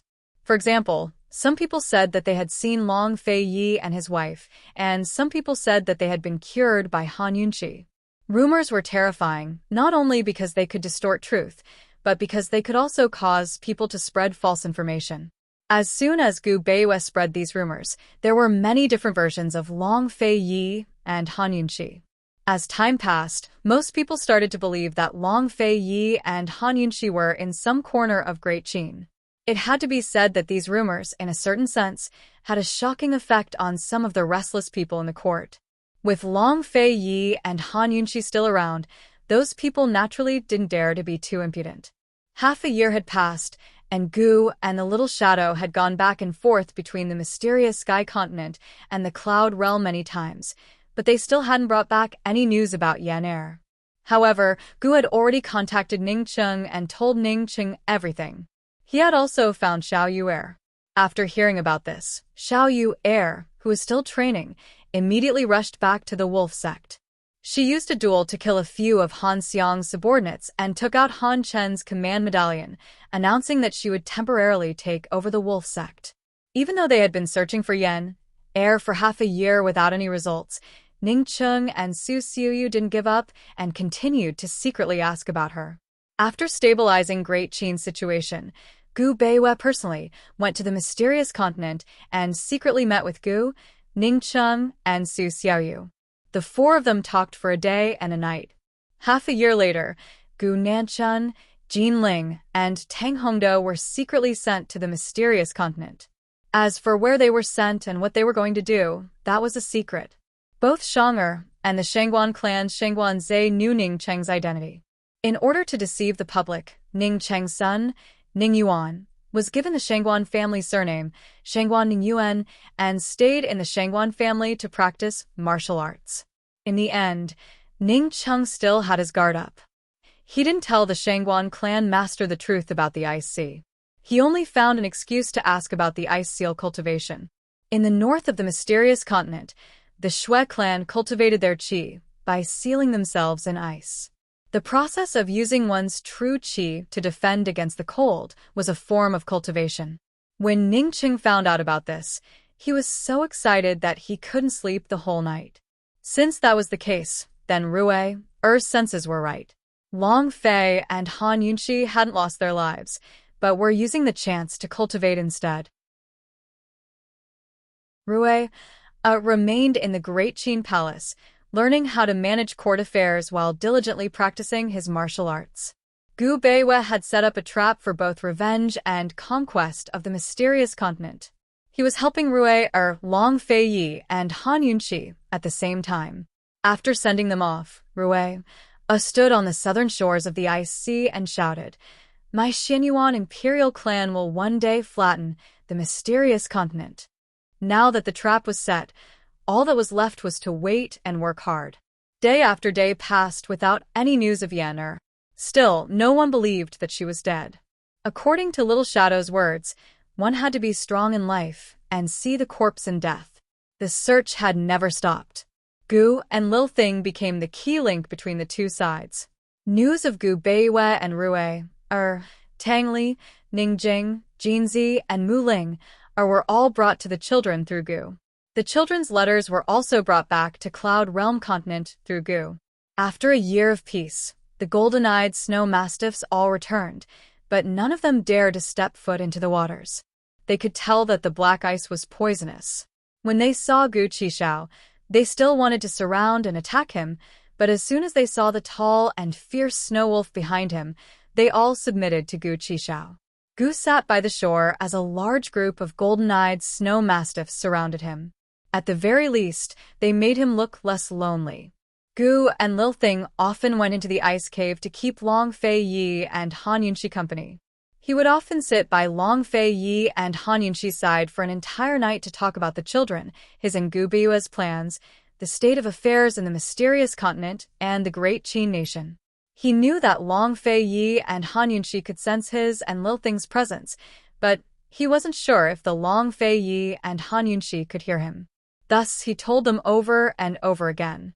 Until one day, when he repeated the same thing 5 times, the snow wolf that was crouching beside him to keep him warm suddenly disappeared into thin air. He gave a start before rejoicing. "Poison Lass, is that you? You took Lil Thing away? You can hear me, can't you?" At these words, the snow wolf appeared out of thin air again. Gu was even more certain that Poison Lass was replying to him. Thus, he added, "Poison Lass, if you can hear me, then take Lil Thing away." Sure enough, as soon as he finished speaking, the snow wolf disappeared again. Gu was pleasantly surprised. He suddenly realized that Poison Lass had a very good way of communicating with him. Thus, he kept asking questions while the snow wolf kept appearing and disappearing.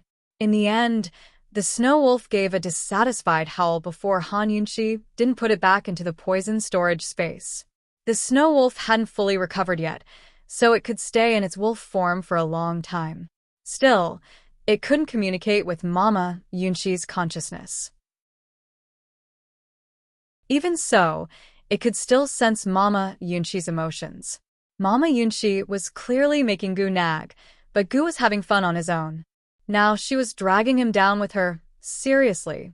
He'd repeated the same thing 5 times. It was hard to tell what Papalong was feeling right now. Gu saw that the snow wolf was unhappy and assumed that Poison Lass was tired. He didn't ask any more questions, but hugged the snow wolf and fell asleep in satisfaction. From then on, Gu had one more thing to do besides dealing in medicinal ingredients and being a messenger. That was to communicate with Poison Lass from time to time. Later on, he even brought Rue and Gu Beiwei over. Rue wished he could stay in the ice cave forever, but he knew the burden on his shoulders was heavy. He didn't dare disturb his father and mother's cultivation, so he could only come once every 2 months. After Gu Beiwei was made Prince Regent, he moved out of the Grand Tutor's estate to live in the palace. After Little Shadow was secretly sent to the mysterious continent, only Qin Min was left by Gu Beiwei's side. Over the past few days, Gu Beiwei had been busy rushing about. Even though Qin Min was by his side, chances to see him were few and far between. At the end of the year, Gu Beiwei finally had a few days of leisure. He personally wrote a letter to invite Tangli, Ningjing, Jinzi, and Muling to the palace to spend the new year with Rue. At first, Gu Beiwe had only planned to send Rui and a few of his confidants to the mysterious continent. However, Tang Li and the others took the initiative to send Tang Hongdo and Ling so Gu Beiwe had no choice but to agree. It was impossible not to miss the children during the new year. However, Tang Li and the others didn't mention anything about bringing the children back. After all, the children were going to the mysterious continent to change their names and learn martial arts. They were going there for revenge and to follow Rui, to conquer the mysterious continent in the future. How could they come back so easily? Qin Min missed Little Shadow, but also didn't dare to ask to see her. On New Year's Eve, Qin Min personally cooked a table of dishes. Tang Li and the others also came, but Rui was nowhere to be seen. In the end, Gu Beiwe found a letter in Rui's room. Rui, on the other hand, had gone to the ice sea to accompany his parents. He had even prepared red packets for everyone in the name of his parents. Gu Beiwe sighed. That's good too. After Rui left, Gu Beiwe and the other 6 adults spent the new year together.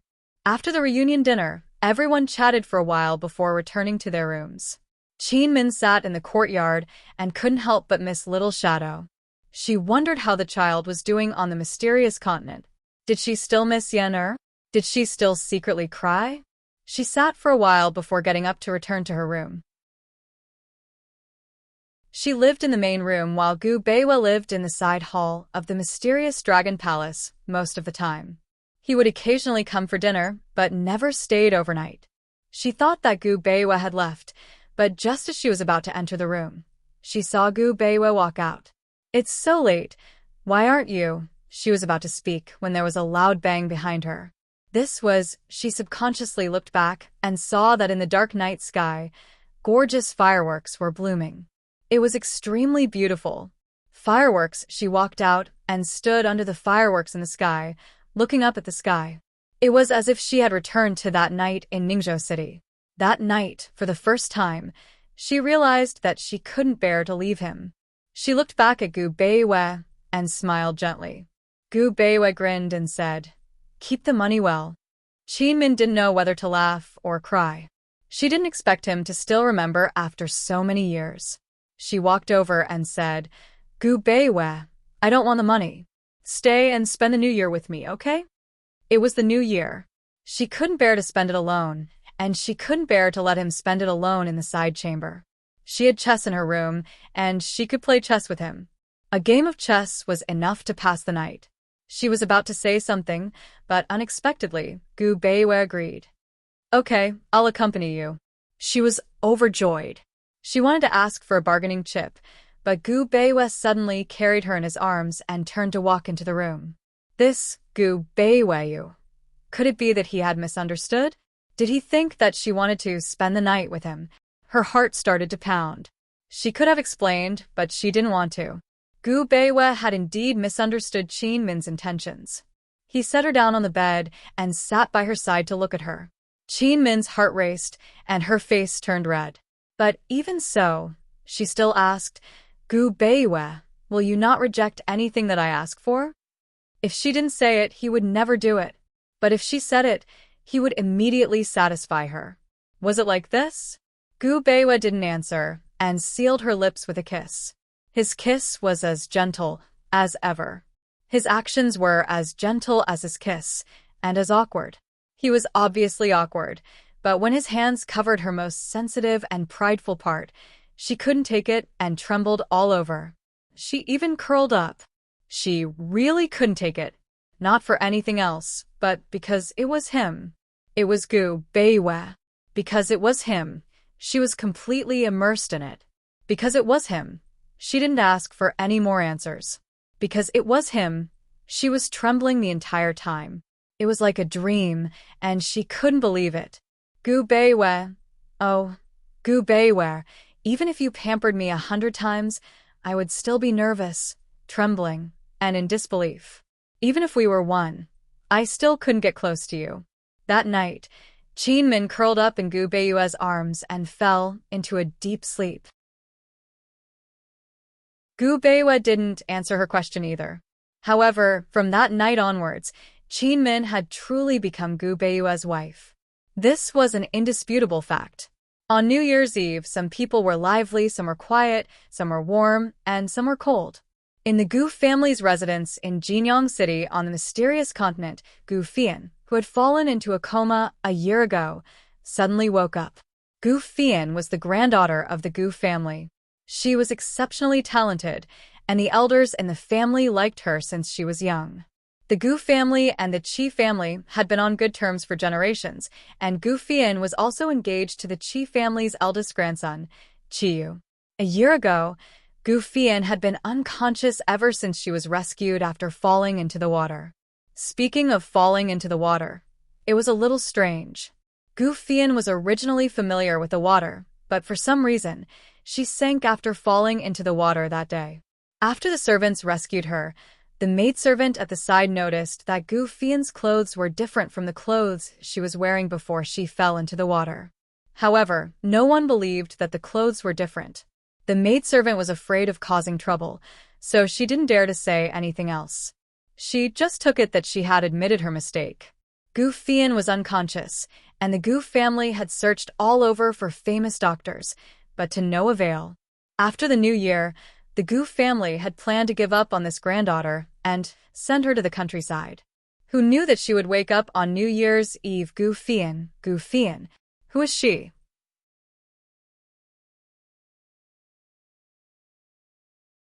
Chapter 1369. It was New Year's Eve. Fireworks were everywhere, and it was extremely lively. The Great Qin Imperial Palace was also decorated with lanterns and colored banners, and fireworks were everywhere. After Long Fei Yi, his wife, and their children left, the huge imperial palace was no longer quiet, but cold and cheerless. Fortunately, Gu Beiyue was considerate and had already arranged everything. Even though Rue had already prepared the red packets that should be given out before leaving, Gu Beiyue still did some things for Long Fei Yi and Han Yunxi. For example, he used Long Fei Yi's name to give out red packets to the court officials and soldiers at the border. In Han Yunxi's name, he prepared red packets for the servants in the imperial palace and the madams of the imperial capital and ordered them to be sent out on the first day of the new year. For example, in Han Yunxi's name, he ordered people to send a bunch of things from the south into the imperial palace, such as paper lanterns, fresh flowers, and many fireworks to show the heart shadow. It was because of this that the imperial palace was so lively tonight. It was also because of this that even the servants in the imperial palace suspected that the retired emperor and empress dowager had already secretly returned to the imperial palace, let alone the people outside the imperial palace. At this time, it was getting closer and closer to midnight, and a new year was about to begin. The sound of firecrackers outside rose and fell, and it was getting more and more lively. Meanwhile, Qin Min was curled up in Gu Beiyue's arms, sleeping peacefully. Perhaps she was tired from her first taste of human affairs, or perhaps the embrace was too warm, but no matter how loud the firecrackers were, they did not wake her up. On the contrary, Gu Beiyue was still awake. He had one hand on Qin Min's pillow and the other hand behind his head. His eyes were wide open and no one knew what he was thinking. After a long silence, he sighed softly.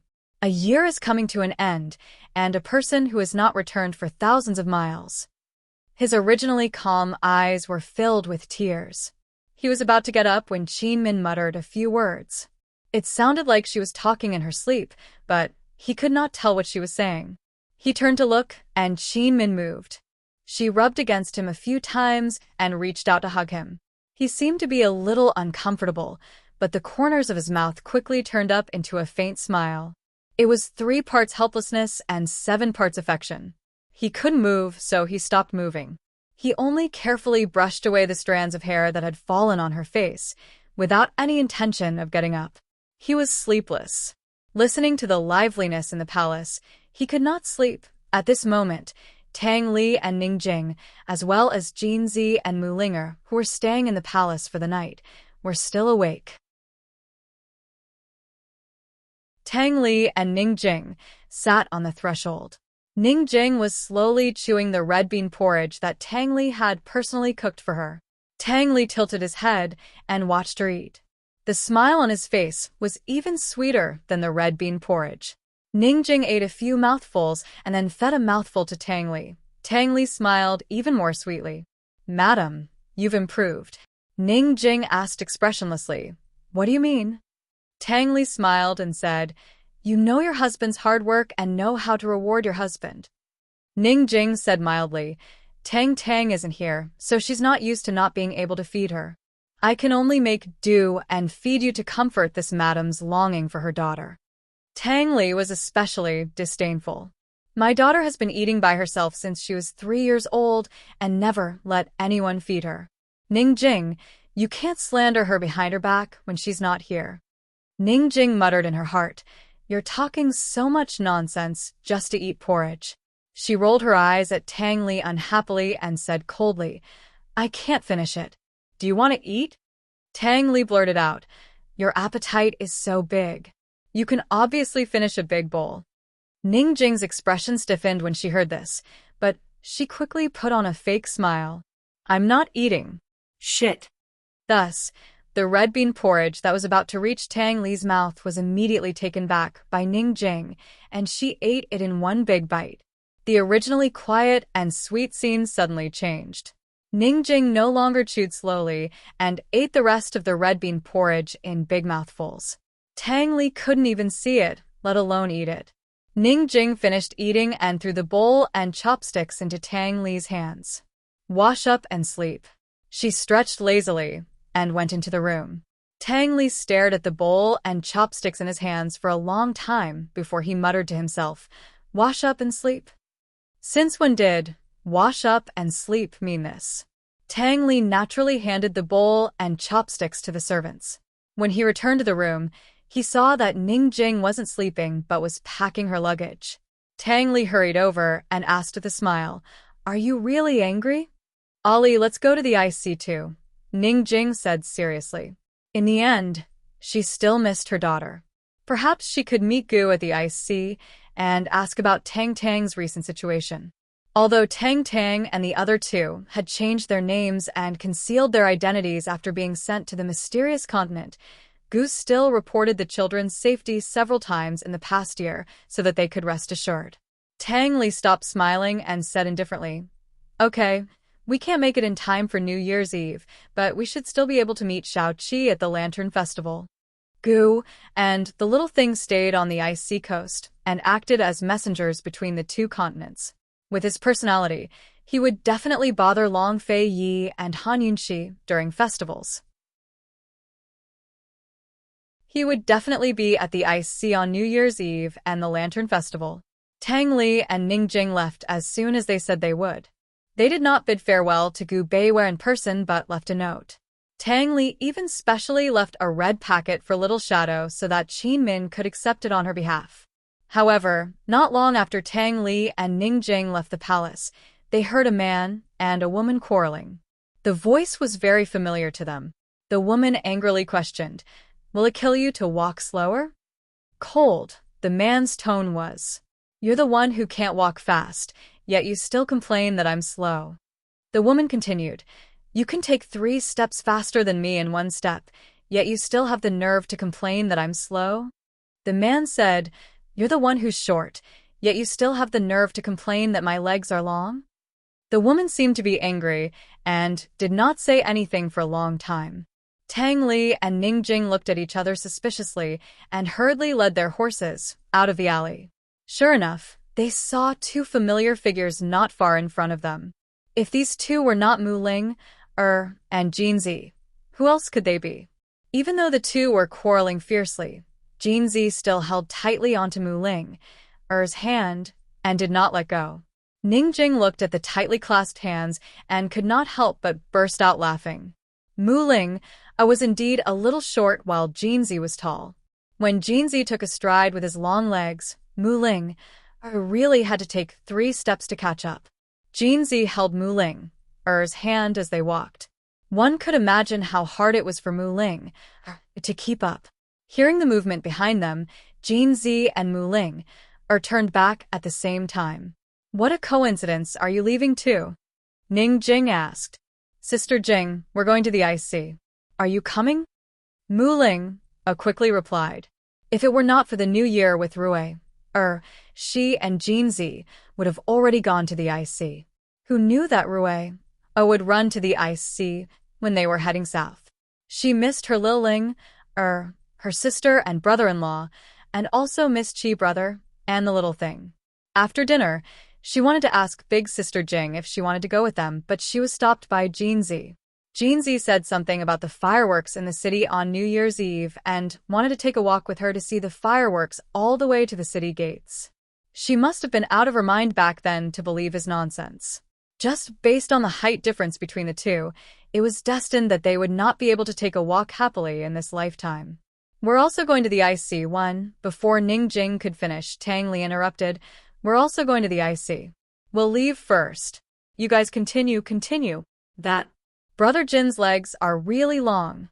Not only did he not persuade them to leave during the new year, he even let them continue to quarrel. Other than Tang Li, there was no one else just like that. Tang Li's cheap words made the situation awkward. No one said anything. Tang Li took this opportunity to immediately get on the horse and pulled Ning Jing up as well, hugging her tightly. See you at the ice sea. Tang Li cracked his whip and left with his wife. Lu Jinzi and Mu Ling stood in the same spot, looking at each other speechlessly. What do you mean by that? Ning Jing asked angrily. The thing she regretted the most now was that she did not ask Han Yunxi for some poison to hide. When necessary, she could poison Tang Li to make him mute. Tang Li smiled but did not answer. He cracked his whip a few more times to make the horse run faster. Tang Li, stop. Wait for them. Ning Jing pulled on the reins. Tang Li lowered his head and rested his chin on her shoulder. He said gently, wait for them at the city gates. Ning Jing, I won't say anything. You don't say anything either, okay? Ning Jing really did not know what Tang Li wanted to do, but she was still defeated by his gentle voice. She always found him noisy and talkative, but when he was gentle, she would never get tired of hearing his deep and magnetic voice. Ning Jing really did not say anything. She was quiet and let Tang Li hug her tightly from behind. Tang Li also stopped cracking his whip and allowed the horse to walk slowly under the sky full of fireworks. Finally, Ning Jing noticed the sound of firecrackers that had been bustling around them for a long time. She subconsciously looked up and saw the sky full of fireworks blooming in the night sky. She murmured, so beautiful. Tang Li did not look at the fireworks. To him, it was not the fireworks that were beautiful, but the time. This moment was so beautiful. At this moment, Jinzi had already let go of Mu Linger's hand. He said coldly, forget it, I won't walk with you in the future. Mu Linger felt wronged and almost cried. Unexpectedly, Jinzi squatted down and said in a cold tone, I can't amputate your long legs. I'll carry you in the future, okay? Mu Linger was stunned. She immediately pounced over and climbed onto Jinzi's back. She hugged his neck tightly. That's great. You can't go back on your word. You're a dog if you go back on your word. Jinzi rolled his eyes and stood up. He did not want to say anything, but after weighing Mu Linger, he could not help but say, you've lost weight. From tomorrow onwards, add half a bowl of rice for every meal. Do you think I'm a pig? Mu Linger retorted. Even a pig can walk faster than you. Jinzi said coldly. Are you done yet? Mu Linger was angry again. Unexpectedly, Jinzi replied, I'm not done yet. What do you want? Mu Linger stopped hugging Jinzi's neck. Instead, she strangled him. Jinzi said, nothing. I just like to quarrel with you. Mu Linger was stunned, but she quickly pinched him hard. Lame. Jinzi did not say anything. He lowered his head and looked at the road. However, the corners of his mouth silently curled up into a beautiful arc. After a moment of silence, Mu Linger looked up at the fireworks in the sky and muttered, swear that you'll give in to me when we quarrel in the future. Otherwise, I won't quarrel with you anymore. Jinzi almost laughed out loud, but he held it in and replied coldly, okay, then we won't quarrel in the future. You. Mulinger finally realized that she had been tricked. Jeansy finally could not hold it in anymore and laughed out loud.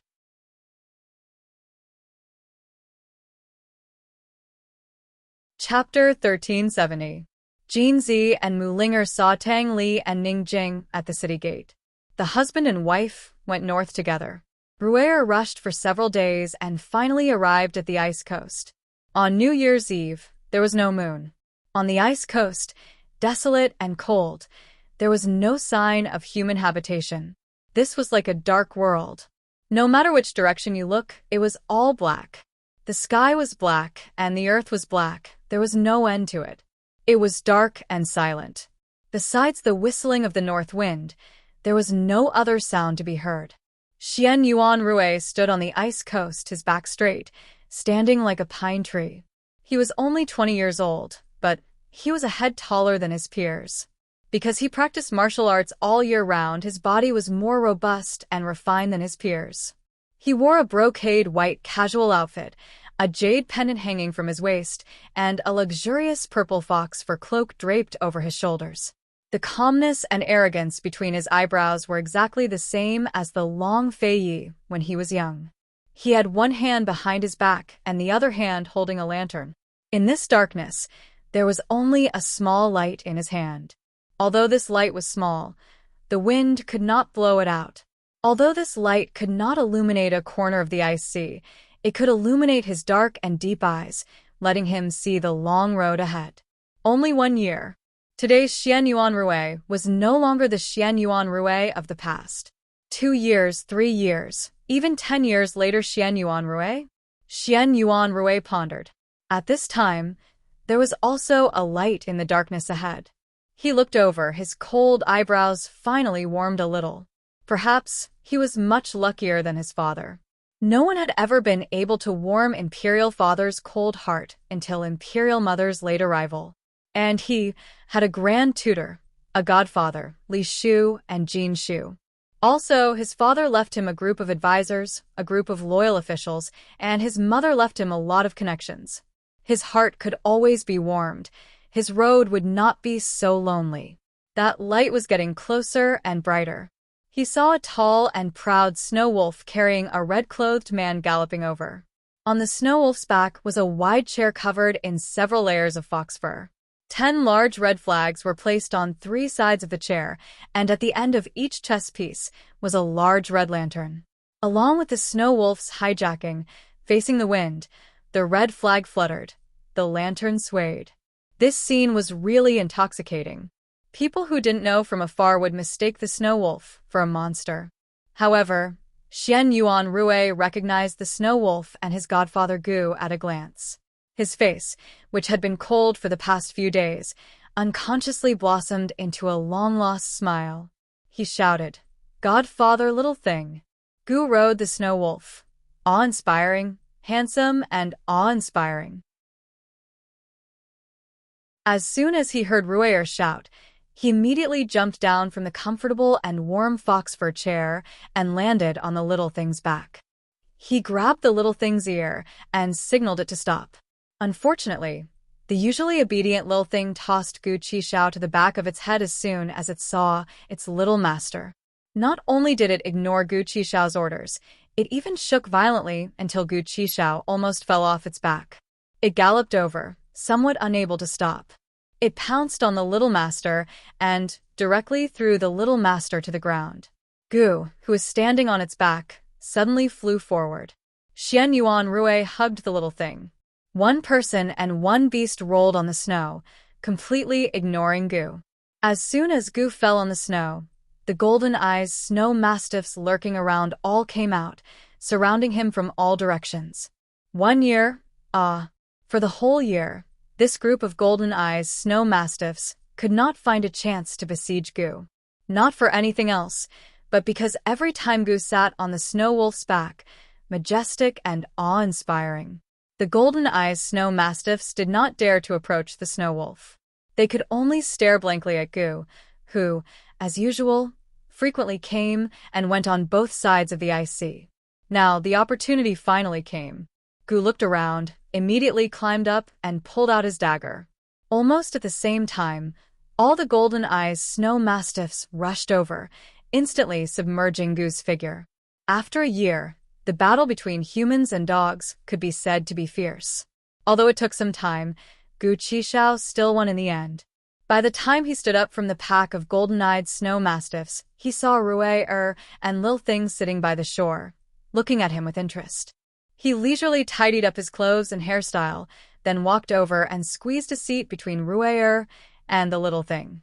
Not to mention, Gu's martial arts had improved. Fighting with a group of Golden Eyes snow mastiffs, he could actually come out unscathed. He asked, "Rui, are you hungry?" Xianyuan Rui replied, "I don't eat dog meat." Gu grabbed the little thing and continued to ask, "Do you eat wolf meat?" Before Rui could answer, Gu shouted at the little thing, "If you throw me out again, I'll kill you and feed you to the dogs." Rui's mouth twitched a few times, suddenly not knowing how to answer. When the little thing turned into a snow wolf, its temper also changed. It was no longer a cute and stupid mouse, but a serious and cold wolf. It glanced at Gu from above, disdaining to pay attention to him. If not for the mission, it would not have allowed Gu to put so many flags on it, flaunting across the ice sea. "Godfather, I came to accompany my parents for the new year," Xianyuan Rui said seriously. Gu instantly became serious. He lowered his long and narrow eyes, faintly saying, "Rui, I'm sorry. Godfather still hasn't found Yenner." "No news is good news," Xianyuan Rui said faintly.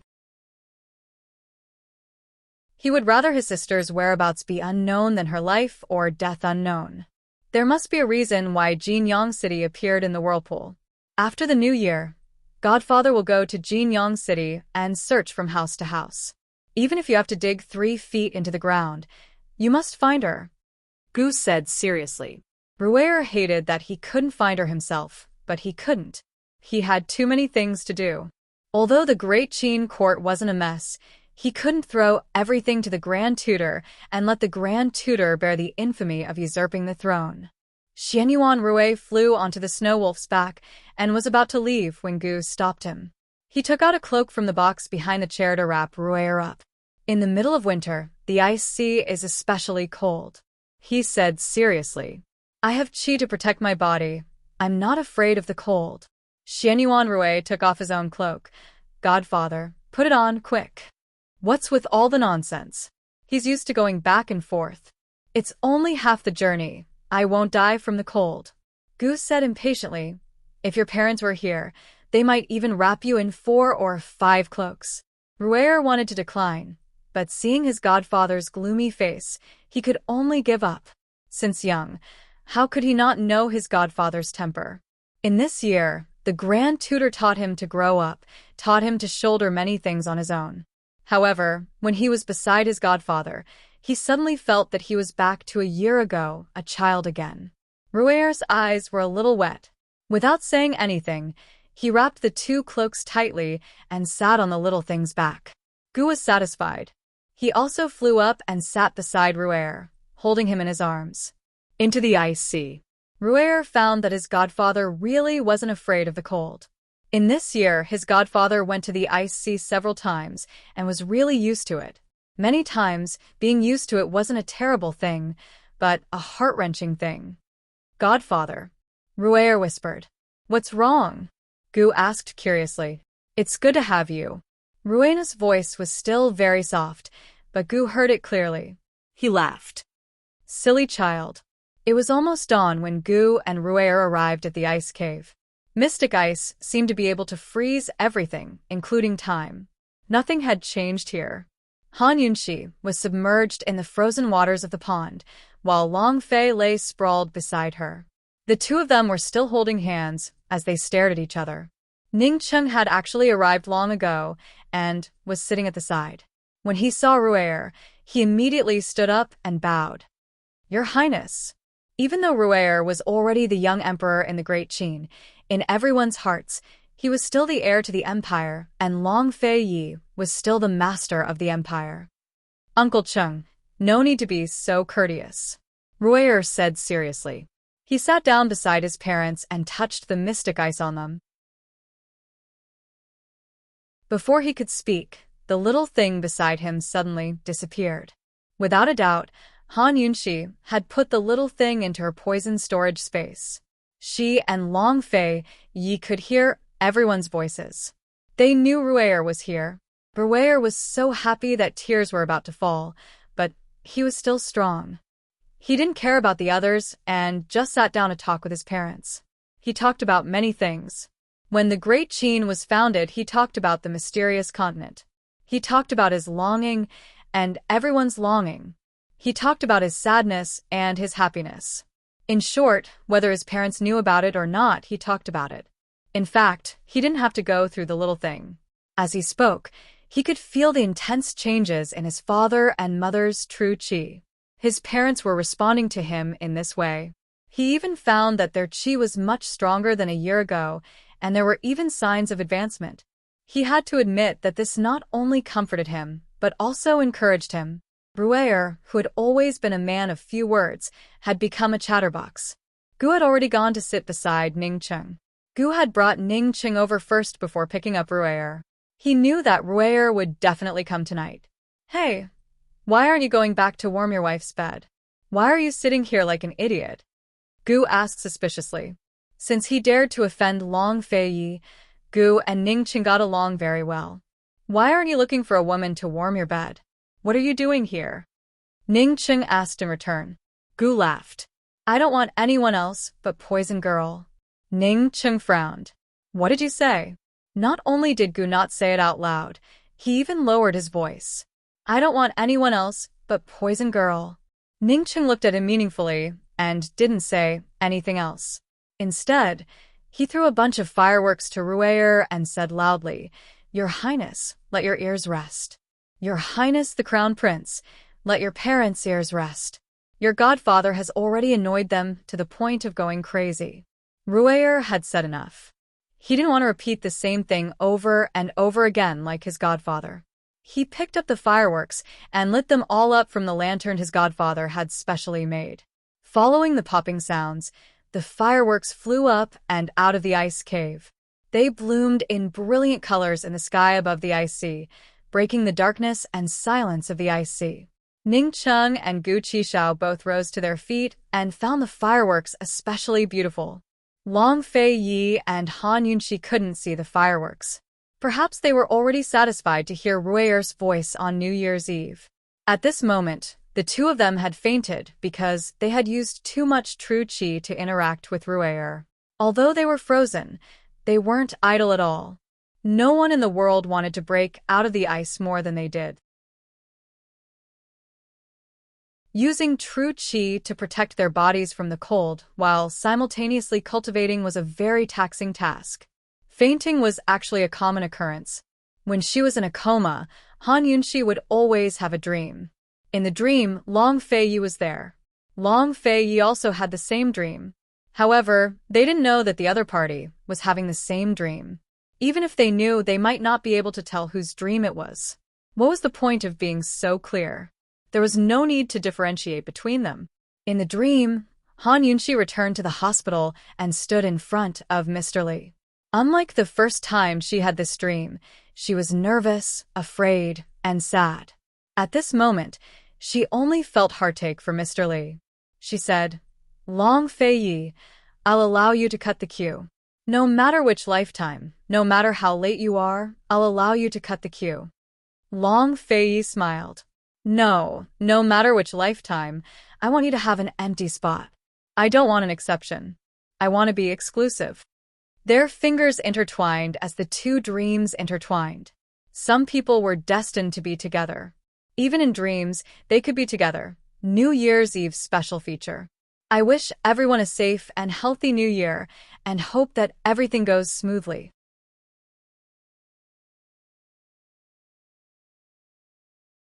Chapter 1371. Bang! Suddenly, a purple firework bloomed above the frozen sea. The Tongning couple and Jinling couple arrived at the north shore of the frozen sea at the same time. They were the ones who sent out the signal.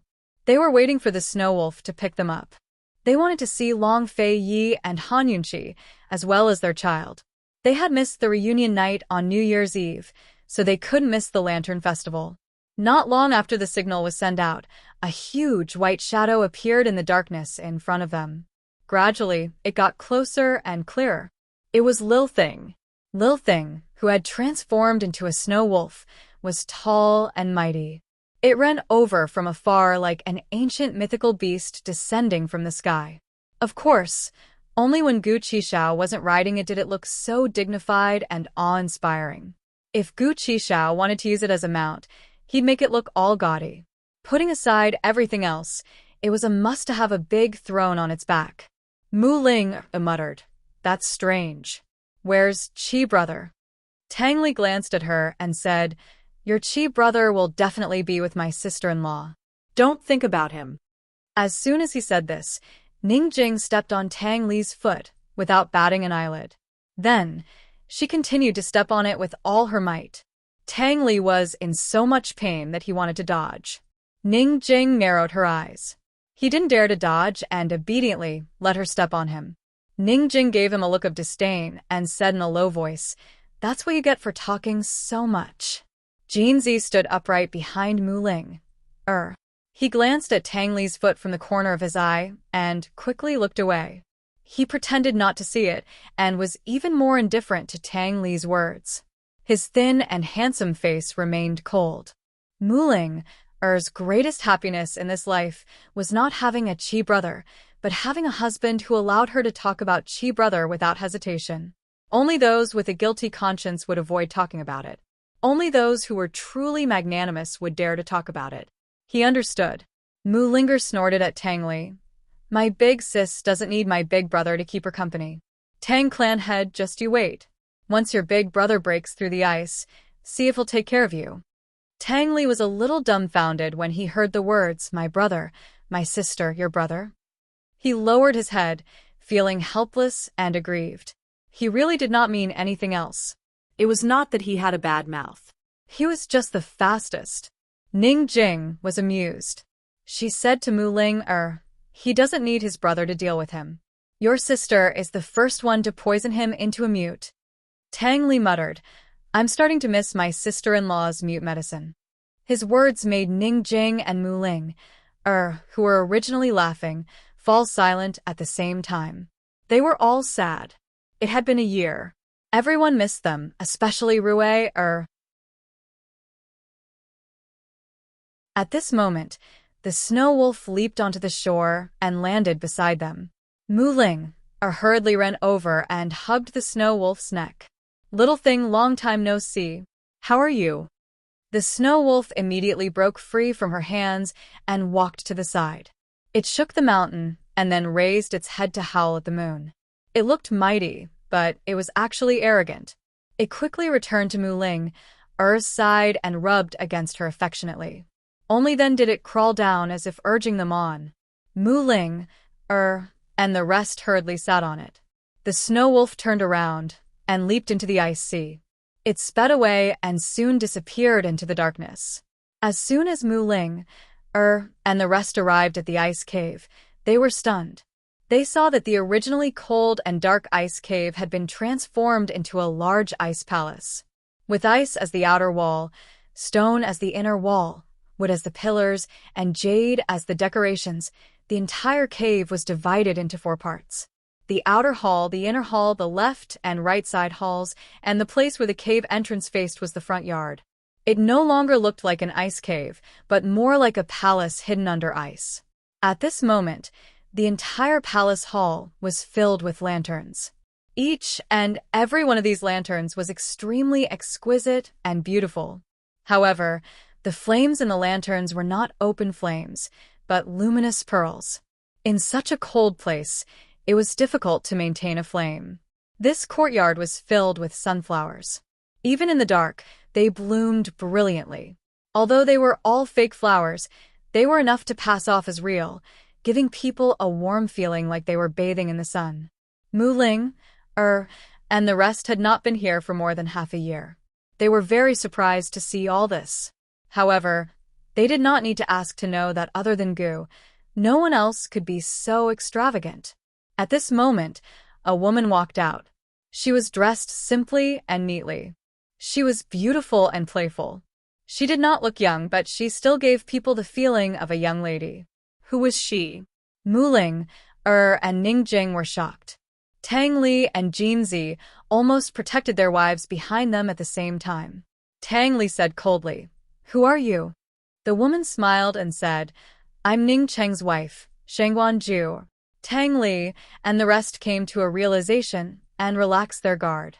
Of course, they all knew that Ning Cheng had married a wife in the mysterious continent. However, Ning Cheng had not brought her over, so they did not recognize her. Ning Jing was overjoyed. "Sister-in-law, I finally meet you. Where's Yuan? Is he here too?"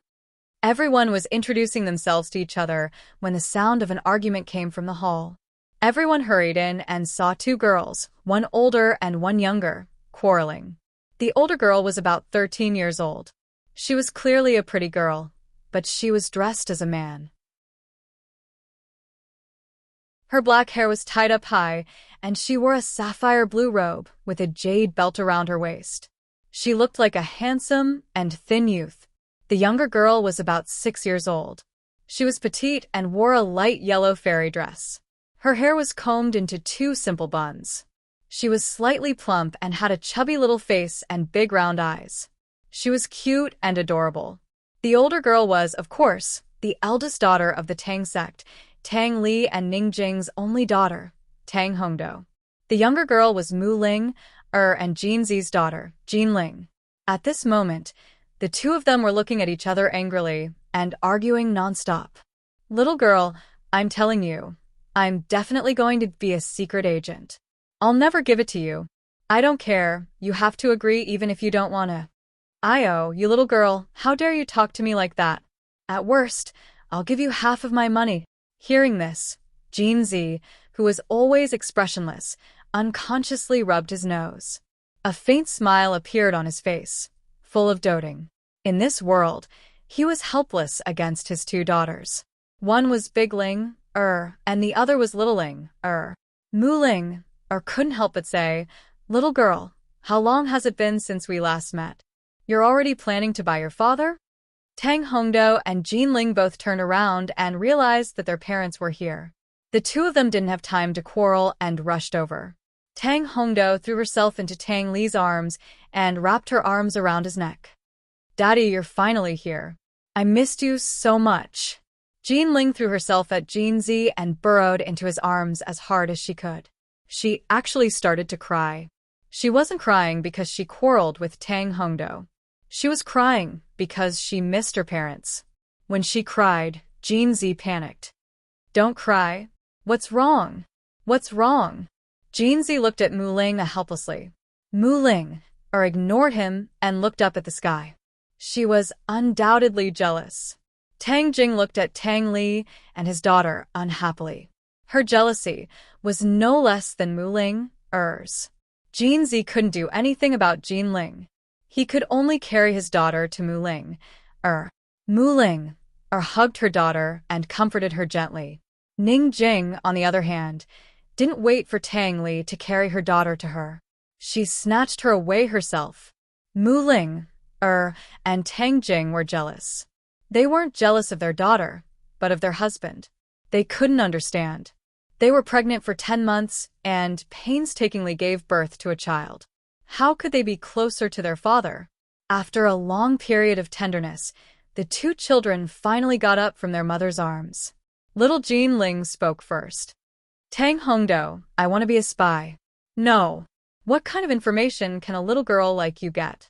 Who would believe you and hire you? It would be strange if they don't suspect you. You should learn medicine from your mother and take the pharmaceutical exam of Divine Herbalist Valley.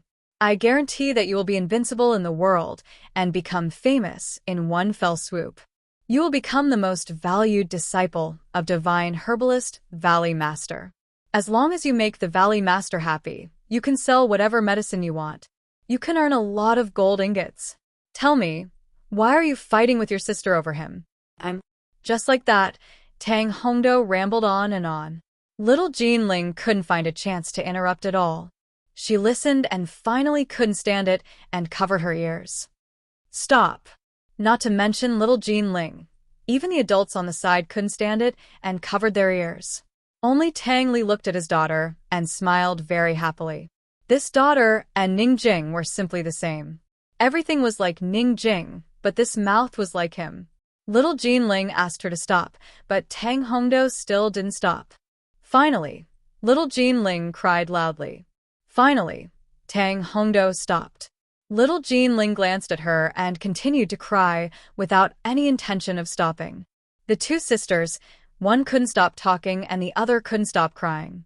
When they were together, many times the adults couldn't do anything about it. Tang Hongdo couldn't stand it anymore and covered her ears. She said fiercely, "Enough. I'll let you." Little Jean Ling was only 6 years old after all. She seemed to be frightened and was stunned for a moment before crying even louder. At this time, a cold and low voice came from the inner hall. "You're all here? What's going on?" Tang Li and the other adults didn't hear the voice clearly for a moment. They all turned their heads and mistakenly thought that the person who walked out was Long Fei Yi. However, the person who came was Ning Cheng. He was holding a boy who was about 6 years old, about the same age as little Ling Er. However, unlike little Ling Er's childish and cute appearance, this child stood upright with a serious expression. There was a heroic aura between his brows that didn't match his age. Tang Jing called out, "Big brother." Jean Zi explained, "It's nothing. The children are just playing." Little Jean Ling's crying had already stopped abruptly. Tang Hongdo was so scared that she hid behind her father. Both children were afraid of Ning Cheng. Ning Cheng actually smiled for the first time. He smiled faintly. "Is that so? Come in and play." It's lively." They passed through the main hall and arrived at the inner hall. Here, Gu still hung lanterns all over the place. It was bright and lively. Everyone wanted to come in, but when they really came, their eyes didn't dare to look forward. In front of them, in the frozen pool, Long Fei Yi and Han Yunxi were still holding each other's hands as they looked at each other. The ice was very thick. Only their silhouettes could be seen, but their faces couldn't be seen clearly.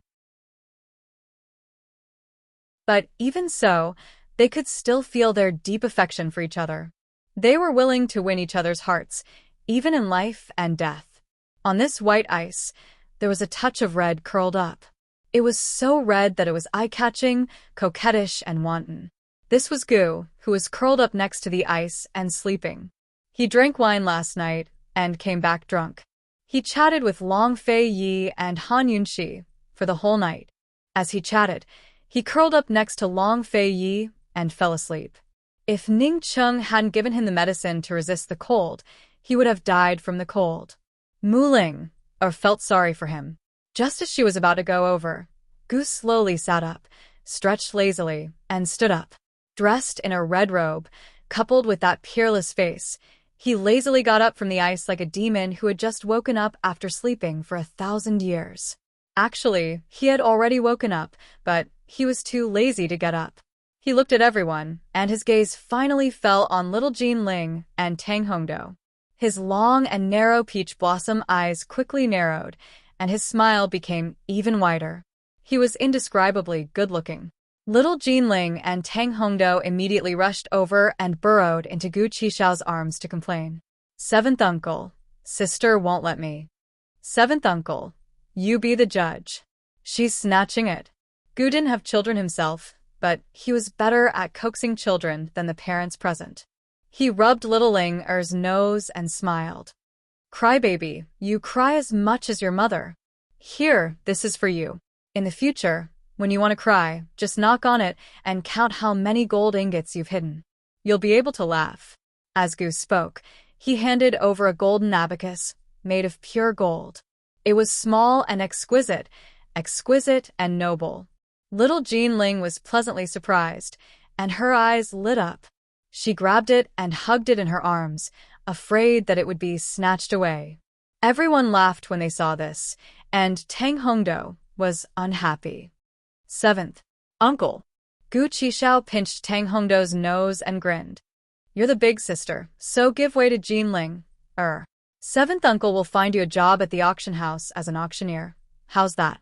Tang Hongdo liked to go to the black market since she was young, and she especially admired the awe-inspiring auctioneers on the stage. She was overjoyed and agreed immediately. Seeing that Tang Hongdo was happy, little Jean Ling was also happy. She suddenly thought of Shadow and asked anxiously, "Where's Brother Shadow? Why isn't he here yet?" The adults looked at each other and didn't answer for a long time. Gu Nanchun had disappeared before the new year. Other than little Jean Ling, everyone present knew about this. Tang Hongdo quickly said, "Brother Shadow has an important clue to follow. He can't come today." Little Jean Ling muttered to herself, "If only he could find Big Sister Yen, how great would that be?" At this moment, the poisonous beast that had been standing at the side suddenly disappeared into thin air. There was no doubt that Han Yunxi had put it into the poison storage space. Han Yunxi and Long Fei Yi must have heard their conversation and missed their daughter and little Shadow. Gu patted Xianbing lightly and muttered, "Poison girl, no news is good news. Don't worry. Maybe Shadow has found Yen, but he's still on the way back. Let's wait a little longer." You're tuning in to the Dreamy Chapters YouTube channel. We're so grateful for your support, and don't forget to subscribe to join us on this incredible journey through captivating stories. Your generosity through donations truly makes a world of difference, as it's the primary source of revenue that allows me to expand and enhance this channel for you. Thank you from the bottom of my heart for being a part of this adventure.